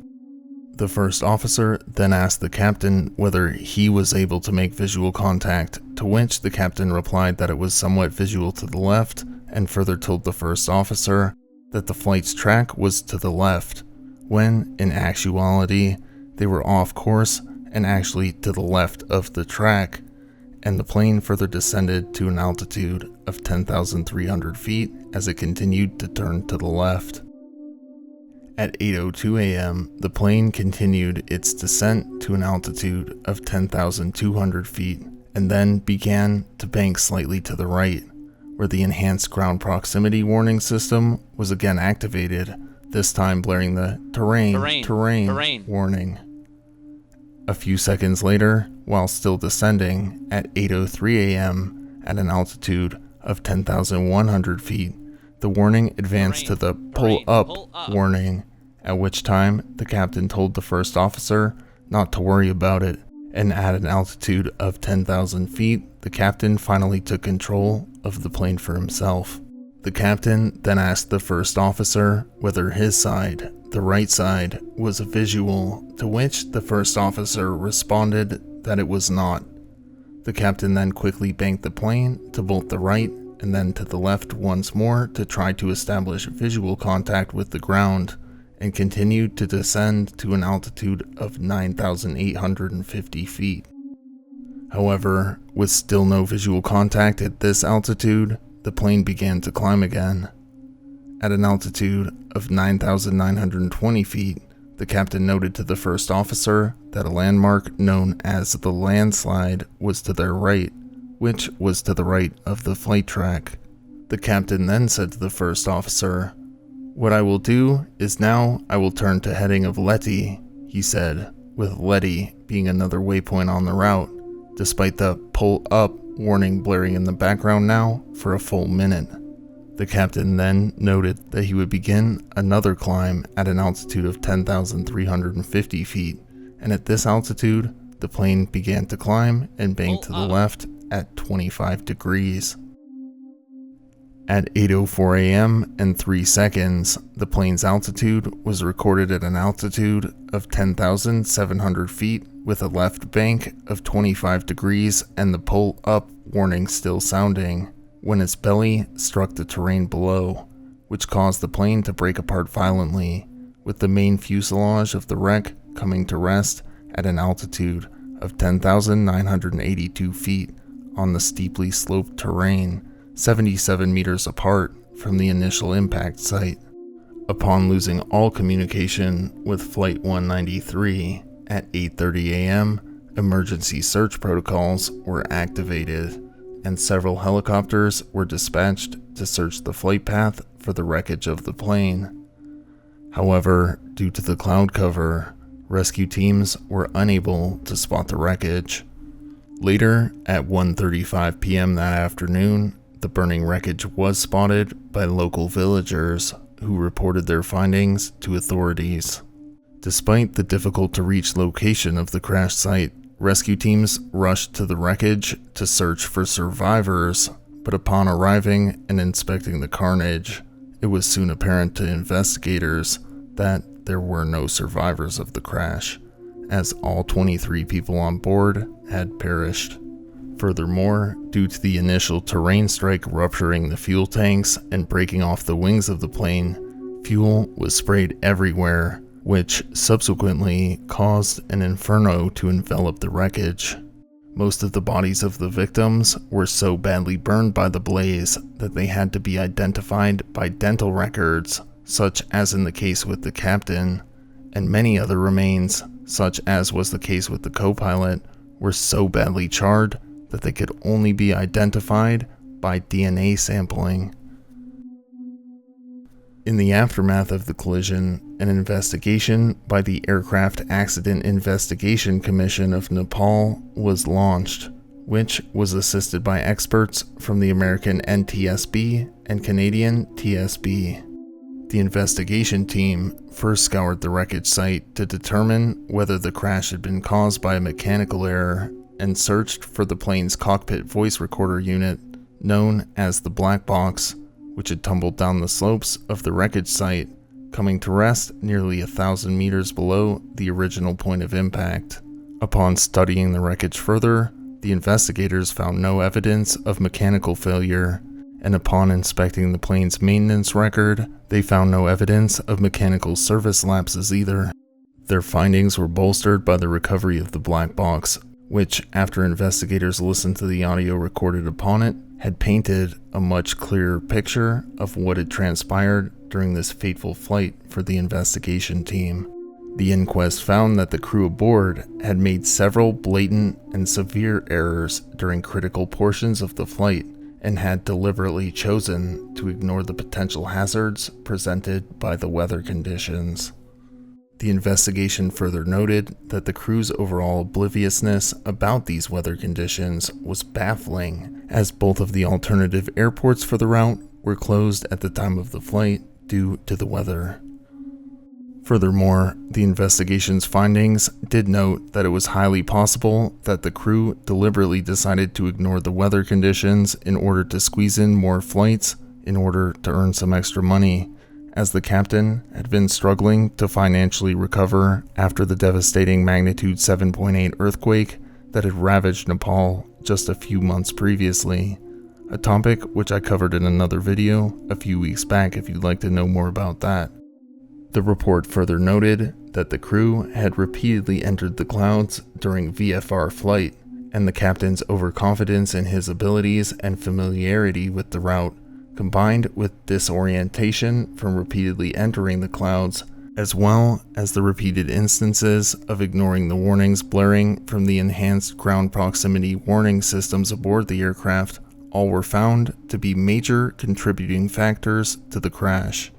However, it was also noted in the accident report that due to the nature of how the warning system on the plane actually compiled terrain data and the extremely isolated nature of the route could have led to the captain's desensitization to the alerts, as it was likely that he had been alerted by it frequently along this route previously, without being in any actual danger. Following their findings, the Commission recommended numerous safety regulation and procedure changes for both Terra Air and Nepal's aviation industry as a whole, and further recommended the creation of an Aircraft Accident Investigation Commission separate from the Civil Aviation Authority of Nepal, which had actually been enacted before this investigation began, which makes this incident the first official accident investigated by this commission. Thank you all for watching.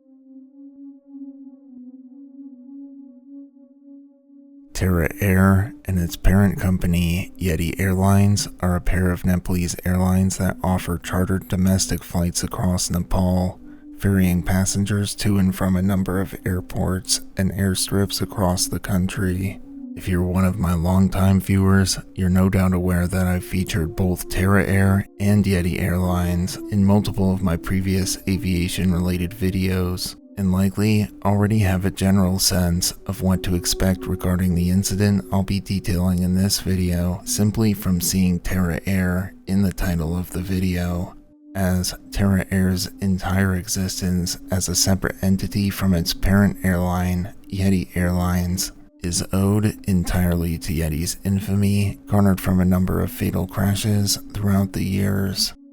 One fatal collision in particular, a crash I detailed in my first ever aviation-related video on the channel actually, the tragic Yeti Airlines Flight 103 collision at the often dubbed world's most dangerous airport,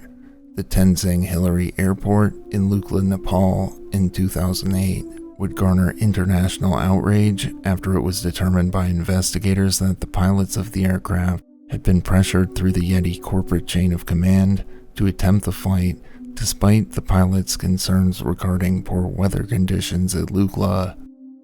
Following the Yeti Airlines Flight 103 collision, Yeti would form Terra Air in 2009 as a subsidiary airline which would assume all of Yeti's previous short takeoff and landing flight routes, which notably were routes often booked by international tourists such as mountaineers and trekkers, as a way to seemingly sever these routes from Yeti's tarnished international reputation. While Yeti had publicly promised to reform and improve their corporate and crew safety practices following the Flight 103 disaster, as my frequent viewers are undoubtedly aware as well, this sadly simply wouldn't be the case, as both Yeti Airlines and the more recently formed Terra Air have suffered a number of fatal collisions in the years following, several of which I've also detailed across multiple videos here on my channel. with the contributing factors in each of them rather clearly demonstrating the fundamentally flawed practices that have plagued Yeti throughout the years, which have very apparently permeated into the operational practices of their subsidiary, Terra Air, as well, such as in the case of the cabin crew ignoring over 1 minute of blaring terrain, pull up, terrain avoidance warning system alerts after veering far off their planned flight path, which led to the fatal Terra Air Flight 193 collision in 2016 that I detailed in another video a while back. While many of the factors contributing to the aforementioned deadly collisions could be traced to Yeti Airlines and Terra Air's fundamentally flawed corporate safety practices,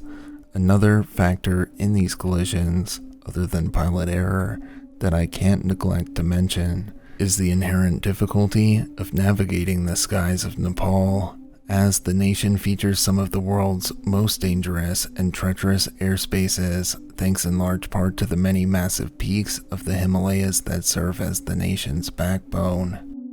Pilots flying within Nepal are regularly subject to the region's high winds, rapidly changing weather conditions, and unpredictable air drafts wafting around the nearby giant Himalayan peaks, which is not to mention the danger the rapidly rising relief of these peaks themselves pose as obstacles along potential flight paths, as demonstrated in the aforementioned Terra Air Flight 193 collision. Thus, pilots operating aircraft in Nepalese airspace must be highly trained and constantly on their A-game. On the morning of May 29, 2022, Terra Air was one of several local airlines chartering flights from Pokhara to Jomsom that were met with forced delays due to the Jomsom airport's closure due to poor weather conditions that morning, leaving a number of aircraft grounded at Pokhara until the weather conditions cleared up enough to reopen the Jomsom airport. At 9:06 a.m. local time, the crews of the grounded aircraft at Pokhara Airport would receive word that the Jomsom airport had been reopened, and thus the crews of several aircraft would begin to prepare for their scheduled flights to Jomsom. One such aircraft was a DHC-6-300, registered 9N-AET for Terra Air Flight 197, a short sub-hour-long flight from Pokhara to Jomsom. Notably, however, the pilot slated to assume the role as the captain of Terra Air Flight 197 had been chatting with another of Terra Air's senior pilots, and the two made an agreement that this senior pilot would replace him as captain for the flight, and the originally slated captain would instead fly aboard the plane as one of its passengers, as he had business obligations to attend to in the Jomsom area in the upcoming days. Thus, the two pilots hastily amended the flight plan to account for the switch, and the flight crew would begin preparations for the upcoming flight. Assuming the role of captain for Terra Air Flight 197 was a 61-year-old man named Prabhakar Gamaier, one of Terra's senior pilots, with a total of 17,500 career flight hours logged, with 13,500 of them spent flying DHC-type aircraft. Notably, Captain Gamaier had garnered a reputation throughout his career for being a highly cautious and safety-conscious pilot who would staunchly stick to the flight plan and would avoid taking risks by refusing to conduct flights in poor or deteriorating weather conditions. Joining Captain Gamaier in the cockpit for Terra Air Flight 197, assuming the role of first officer, was a 25-year-old man named Utsav Pokhrel, who, in contrast to Captain Gamaier, was quite inexperienced, with only 520 total career flight hours logged, 315 of which were spent flying DHC-type aircraft. Rounding out the flight crew aboard Terra Air Flight 197 was a 26-year-old woman, serving as the passenger cabin attendant. After a few minutes, the 18 scheduled passengers, consisting of 14 Nepali citizens and a family of 4 from India, as well as the flight's formerly scheduled captain turned extra passenger, would load aboard the DHC-6-300 for a total of 22 people aboard the aircraft, including both the passengers and crew. According to recordings later recovered from the plane's cockpit voice recorder, even as passengers were in the process of boarding the plane or had already boarded the plane, Captain Gemeyer was still voicing his doubts about the safety of conducting the flight in the current weather conditions under visual flight rules, or VFR for short, which dictates weather conditions are fair enough as to not require the use of flight instruments to ascertain one's bearing. However, as Captain Gemeyer voiced his concerns about the weather conditions, the voice of an unidentified third party would be caught on the recording strongly advocating for the flight to be conducted as planned, which, with the likely added pressure from the passengers already being loaded aboard the plane, seemed to sway Captain Gemeyer that the weather was good enough to conduct the flight. The first aircraft to take the runway that morning was a Let L410, also en route to Jomsom, operated by Summit Air, registered 9N-AKZ, which would depart from the Pokhara runway at 9:27 a.m.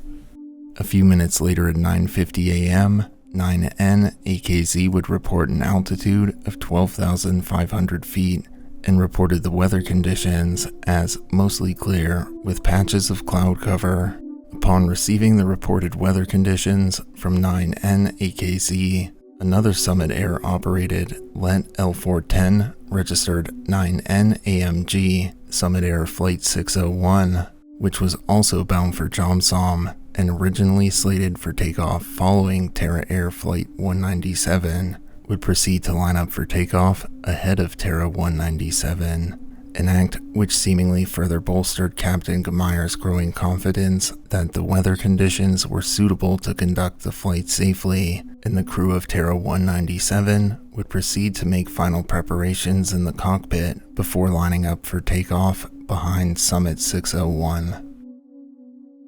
While making these final preparations in the cockpit before takeoff, Captain Gemeyer was indeed now very obviously highly confident that the cockpit crew could navigate the route safely, as he was also very familiar with the route himself, having flown it dozens of times over the course of his career as a pilot for Terra over the years. Unfortunately, Captain Gemeyer's confidence had now seemingly swelled into the realm of overconfidence, as while making final preparations before takeoff, he would switch the plane's terrain avoidance warning system off entirely. Notably, as I detailed more thoroughly in my other Yeti and Terra videos, the terrain avoidance warning systems that planes are equipped with are notorious amongst pilots within Nepal for frequently blaring incoming terrain warnings at regular intervals while exactly following regular flight paths, which is owed to the rapidly rising relief of the Himalayan landscape. A perfect example of this being the final approach for runway 12 at Pokhara Airport, the same approach that I detailed in my video a few months back about the Yeti Airlines Flight 691 crash, where terrain avoidance warning systems will trigger the terrain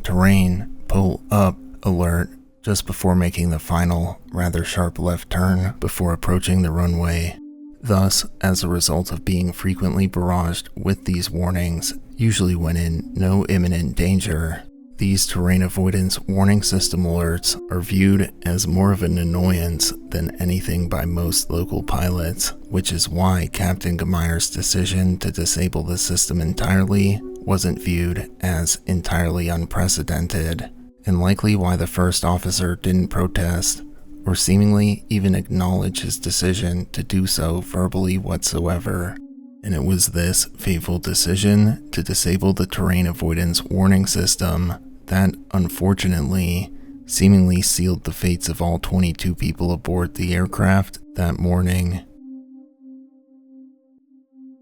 At 9:54 a.m., Summit Flight 601 would depart from the runway at the Pokhara Airport bound for Jomsom. Terra Air Flight 197 would proceed to take off from the runway shortly afterwards, lifting off from the airport at 9:55 a.m.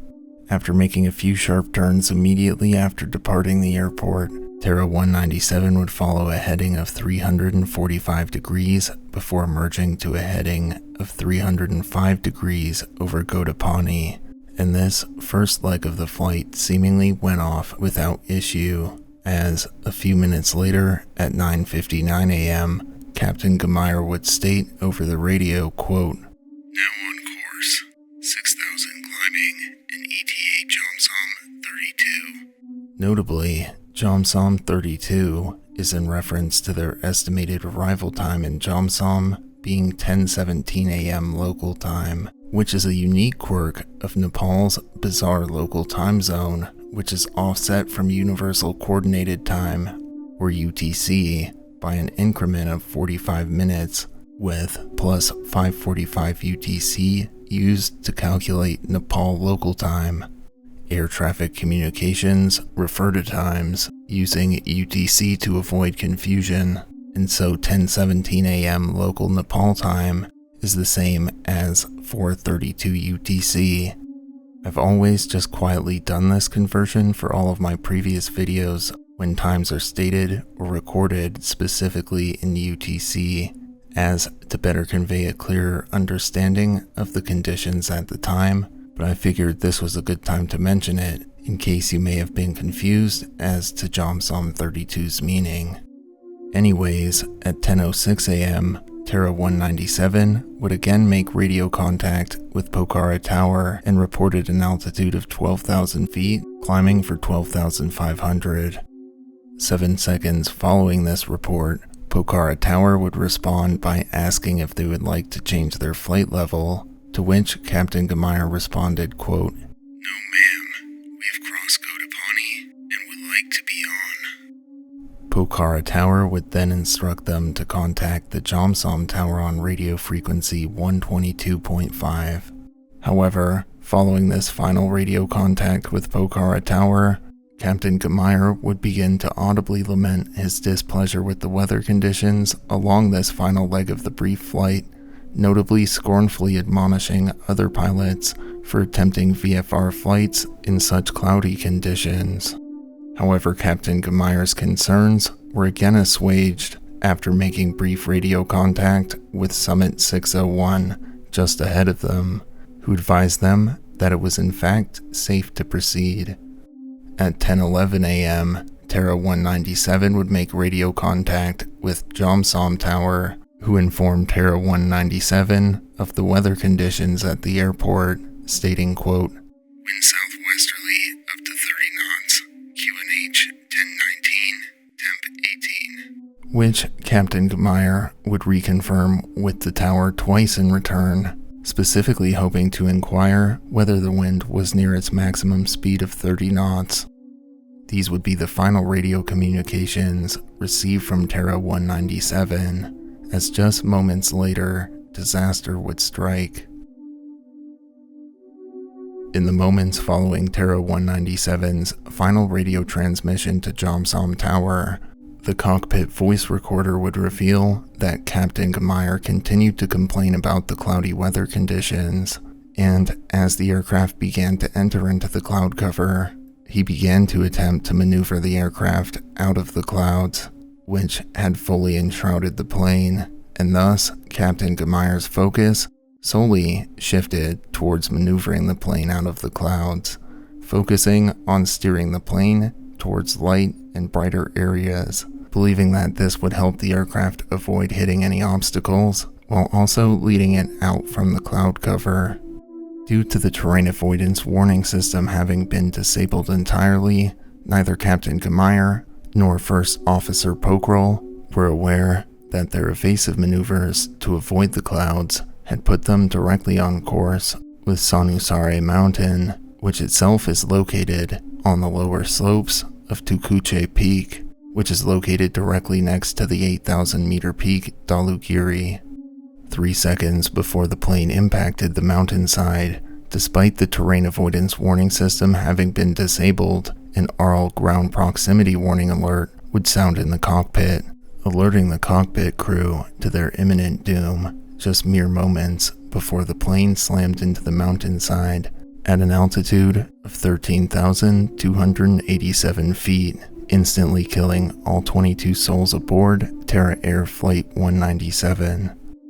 Due to the great force of the plane impacting the mountainside, the plane would be instantly fragmented into a great number of pieces, which subsequently scattered across the steep mountain terrain. However, notably, when crash investigators finally arrived at the site of the crash, which was in a very remote and difficult to access region, they found no evidence that a fire had broken out following the crash. Upon inspecting the wreckage, the accident report would note, quote, "The airplane initially impacted with its right main landing gear wheel and right propeller. The point of first impact was approximately 30 meters right side downstream from main wreckage. The measurements of the main subsequent impact area were 30 meters long by 20 meters wide, with the wreckage aligned slight left-hand side on a heading of flight and with the right-hand middle landing gear wheel and the right-hand propeller.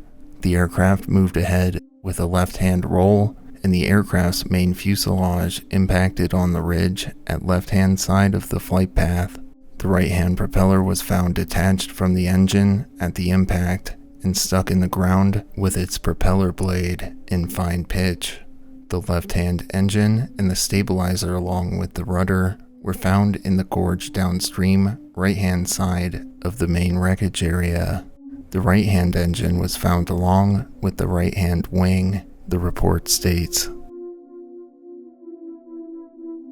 The investigation into the crash was handled by the Aircraft Accident Investigation Commission of Nepal, which would cite the main contributing factors of the crash being the crew's decision to continue flying into clouds during a VFR flight, combined with inhibiting the equipped onboard terrain avoidance warning systems. Furthermore, the inquest would state that Captain Gemeyer was overly confident in his abilities to complete the flight safely, with the report noting with this rather amusingly vague graph that due to his age, his skills as a pilot were likely in decline.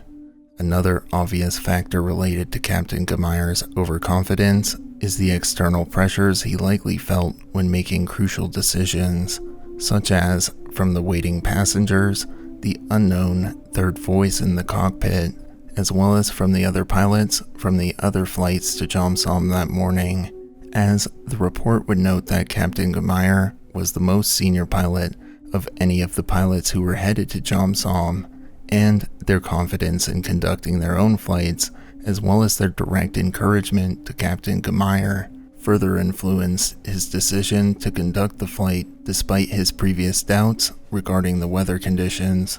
Furthermore, the investigation would note that the wide disparity in experience between Captain Gemeyer and First Officer Pokral was the main contributing factor for the essentially non-existent cockpit crew resource management practices, as First Officer Pokral failed to challenge any of Captain Gemeyer's decisions or voice any concerns, and Captain Gemeyer had assumed the duties of flying the plane, communications, and monitoring all himself. Other contributing factors listed by the report were the crew's failure to properly use navigational instruments after entering the clouds, the lack of any weather monitoring facilities between Pokhara and Jomsom, failure to update the flight's load and trim sheet with crucial information, including any fuel information, and a reported takeoff and landing weight which exceeded the structural limit for the DHC-6-300,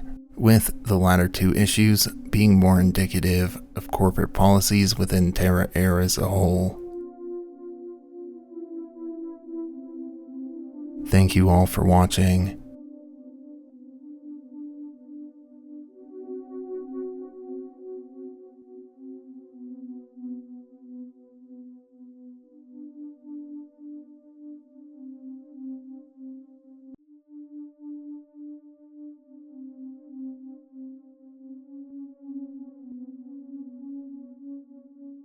Yeti Airlines is a Nepalese airline that operates domestic flights within the mountainous nation of Nepal. Now, if you're a longtime viewer of my content, you're probably aware that this channel's history with Yeti Airlines stretches back quite some time, as one of the first videos I uploaded to this channel a couple of years back detailed the infamous 2008 Yeti Airlines Flight 103 crash at the world's most dangerous airport, the Tenzing Hillary Airport in the rural village of Lukla, Nepal, which would ultimately claim the lives of 16 people. In wake of this crash, Yeti Airlines' reputation within the industry would take a significant hit,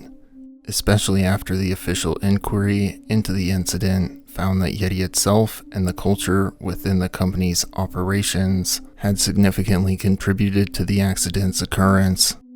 With its reputation now in tatters, Yeti would form a subsidiary airline to continue to charter flights to the most rural airports across Nepal, as these routes are frequently booked by foreign mountaineers and trekkers, and provided Yeti with a major source of income over the years. This new subsidiary airline, named Terra Air, was in large part created to avoid the stigma of the Yeti brand following the Yeti Flight 103 crash in 2008, and Terra Air would indeed largely live up to the established legacy of its parent company, as Terra Air has also been featured in another one of my previous videos on the channel, which detailed the final flight of Terra Air Flight 193 and the simply baffling decision-making of the flight crew that ultimately resulted in the deaths of all 23 people aboard the flight back in February of 2016. While Terra Air was created to obfuscate Yeti's continuation of their rural routes to continue to appeal to their tourist customer base, after Yeti's name had been tarnished following the aforementioned Flight 103 collision, as I briefly mentioned at the end of my Flight 103 video, Yeti Airlines would not cease to exist in its entirety,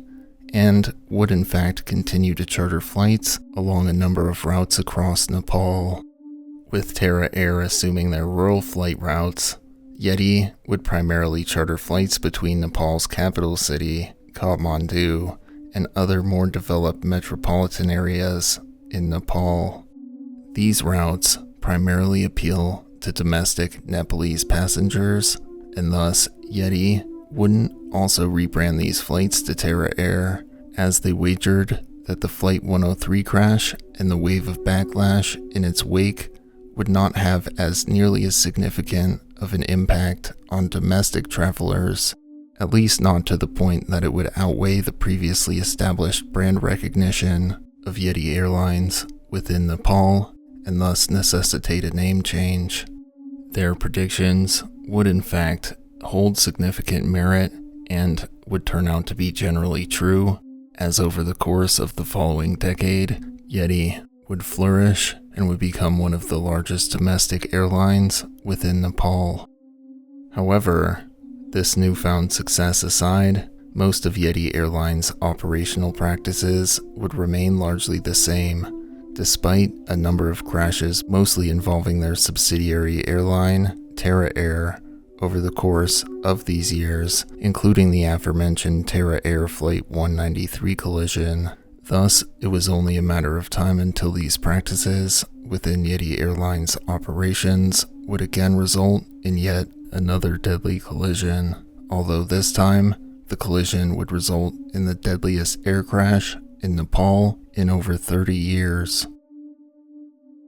On the sunny morning of January 15th, 2023, 68 passengers at the Tribhuvan International Airport in Kathmandu, Nepal, would embark aboard an ATR 72-500 turboprop airplane registered 9N ANC for a brief, approximately 25-minute flight to their destination of the Pokhara International Airport in the city of Pokhara for Yeti Airlines Flight 691.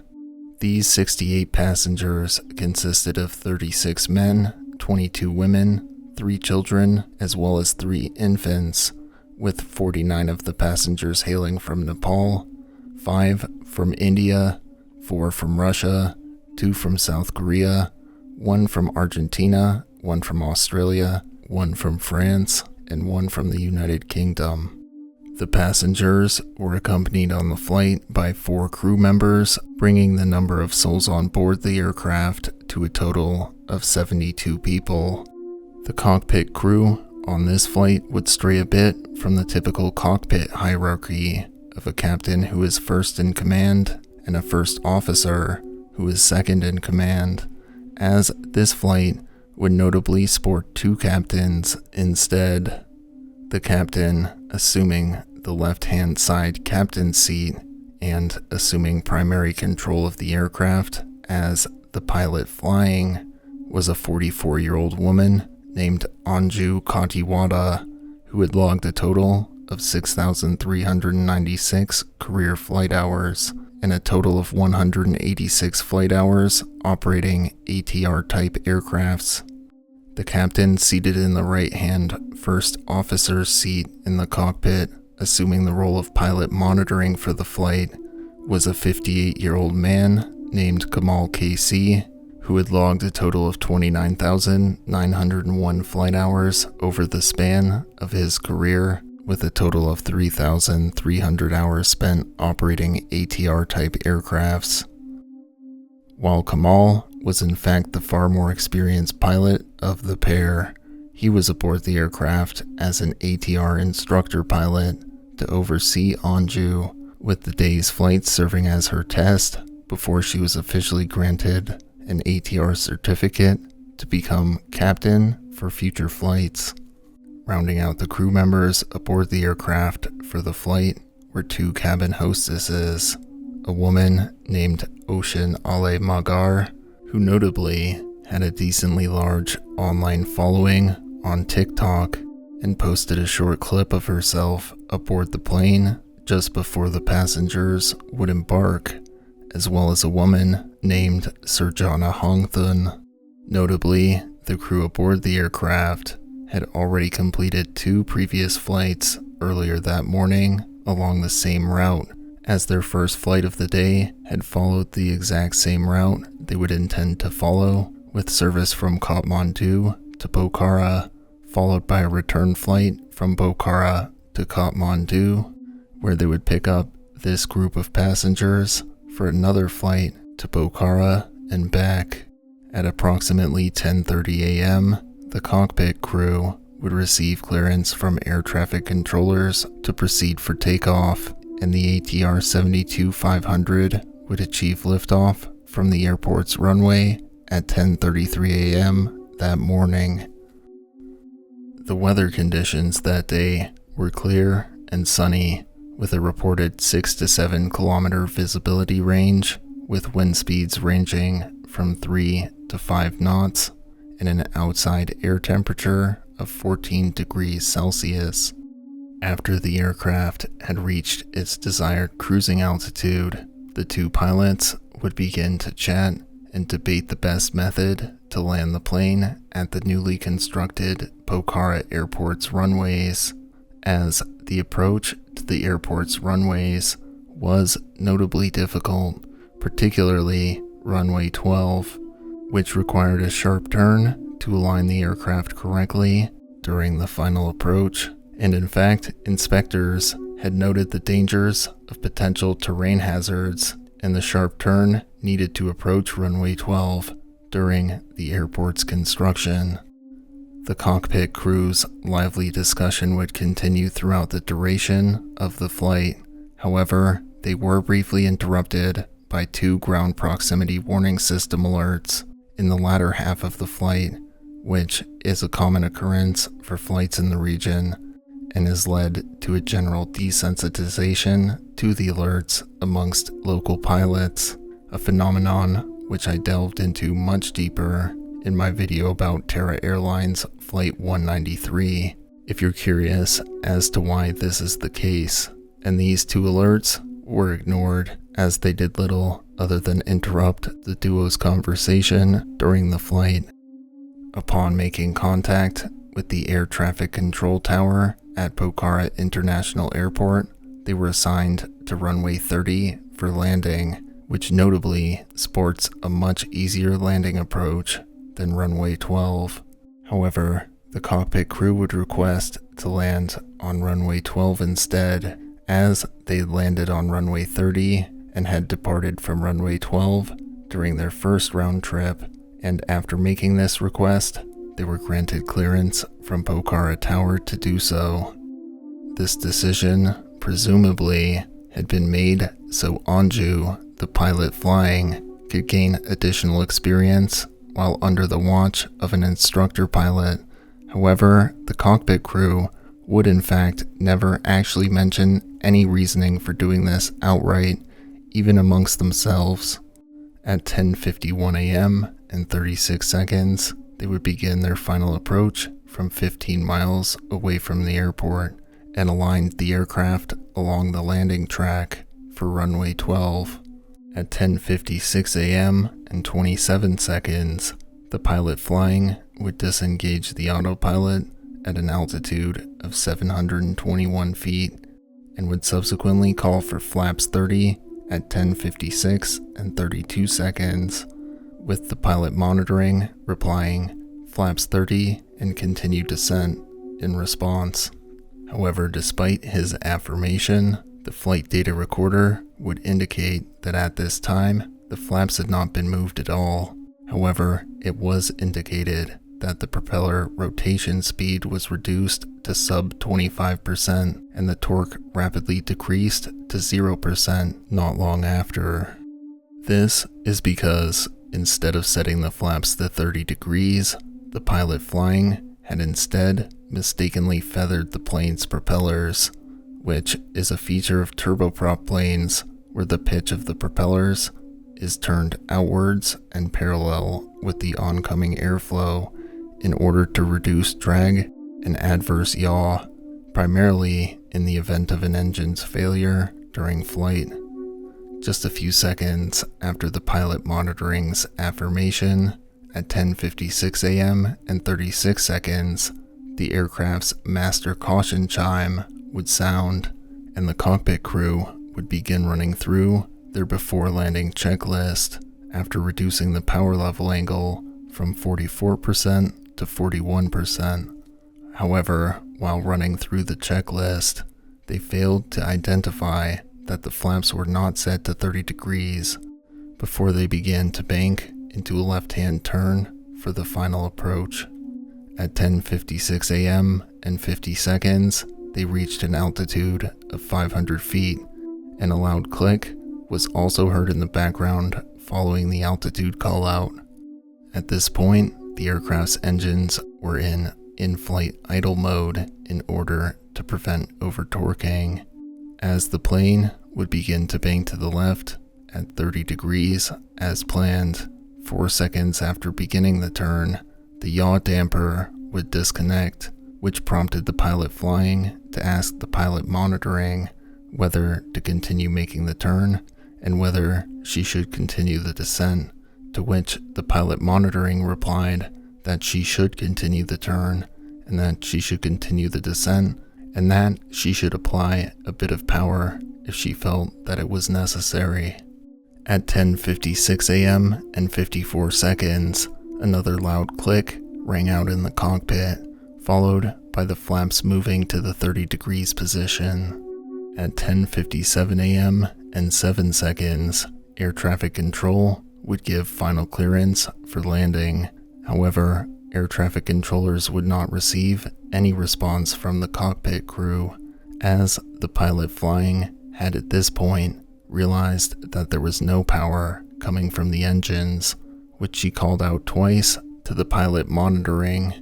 and at 10:57 a.m. and 11 seconds, the power levers were advanced to 62% and increased to full power over the following 2 seconds. At 10:57 a.m. and 16 seconds, another click would sound in the cockpit, and 1 second later, the plane was at an altitude of 368 feet as it banked into its final left turn.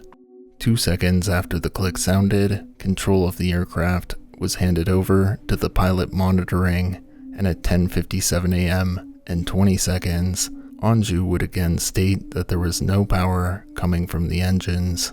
At 10:57 a.m. and 24 seconds, the aircraft had reached an altitude of 311 feet when the stick shaker was activated to warn the crew that the angle of attack was increased to its threshold. At 10:57 a.m. and 26 seconds, a second stick shaker warning was activated as the plane began a hard left bank. 2 seconds later, at 10:57 a.m. and 28 seconds, the altitude alert for 200 feet sounded in the cockpit, and the stick shaker warning was deactivated as the plane began to plummet from the sky, and it would subsequently make impact with the ground below at 10:57 a.m. and 32 seconds, killing all 72 people on board as the resulting wreckage burst into flames. Astonishingly, the final moments of Yeti Airlines Flight 691 were captured on camera by a local on the ground, and their video showed the plane as it began its hard bank to the left moments before impact. However, even more astoundingly, the final moments of the flight were also captured on a live stream from one of the flight's passengers, a man named Sonu Jaiswal. Before I show you the footage, I will note that while this footage does not contain any graphic imagery, it is rather intense and also features some fast flashing lights, so if you prefer not to see it or are photosensitive to flashing lights, go ahead and skip to the timestamp shown on screen or the next timestamp in the video.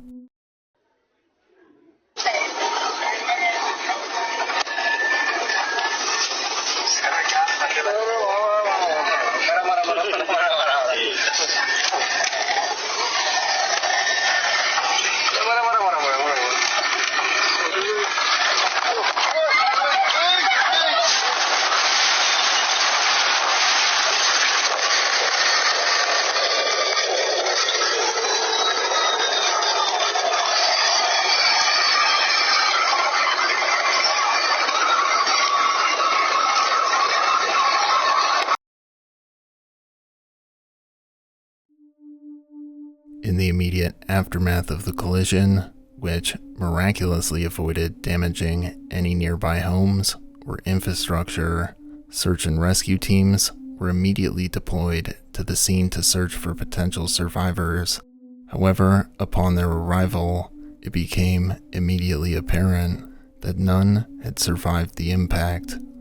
This is because the plane had made impact with the ground at the edge of a deep gorge of the Seti Gandaki River, with some of the wreckage coming to rest along its edges, with the majority of the burning fuselage plummeting into the gorge before coming to rest on the banks of the river below.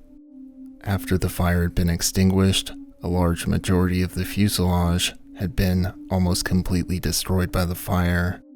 Subsequently, an investigation into the causes behind the accident was launched by the Aircraft Accident Investigation Commission of Nepal, and the salvage of relevant wreckage, such as the propellers and cockpit instruments, as well as the recovery of the plane's in-flight data and voice recorders, were undertaken and completed successfully over the course of the following days. The Aircraft Accident Investigation Commission's inquest into the incident would find that the primary cause of the accident was human error, as the in-flight data recorder and voice recorder would both indicate that the pilots had made several fatal errors during their fateful final approach. An autopsy of both bodies would show that neither was under the influence of any drugs or alcohol at the time of the crash, and their work records showed that they had both had ample time to rest between shifts and had not flown an excessive amount over the course of the preceding 7 days, as Anju Katiwada had logged a total of 8 hours and 50 minutes of flight time during this span, and Kamal KC had logged a total of 19 hours and 50 minutes of flight time during this time span. The official accident report would note that Anju had likely mistakenly adjusted the condition levers instead of the adjacent flap lever, with the adjustment of the condition levers resulting in the feathering of the propellers. They would further note that the crew's failure to notice this error had come as a result of poor crew resource management practices, and would further note that the crew may have been distracted by their previous discussion over the course of the flight while they were running through the before landing checklist, where they again had failed to realize the pilot flying's error. The major contributing factors listed by the inquest's final report included that the crew were stressed and under high workload due to operating flights into the new 2-week-old Pokhara International Airport, the proximity of terrain on approach of runway 12 requiring a tight circuit, and the crew's choice to switch landing runways despite this, and lack of appropriate technical skill-based training of the pilot flying and ineffective crew resource management practices and cockpit discipline. The inquest's final accident report would also suggest several changes to Yeti Airlines' operational procedures in wake of the accident to prevent a similar accident from occurring in the future, including more appropriate skill-based training for crew operating to and from a new airport, and disciplinary corrective actions for crew resource management procedure infractions. The latter suggestion closely echoed many similar recommendations that have been suggested following several Yeti Airlines crashes in the past, including the 2006 Yeti Airlines crash that occurred after a failed aborted landing, which would result in the death of 9 people, including Anju Katiwada's late husband, a man named Deepak Pokhrel.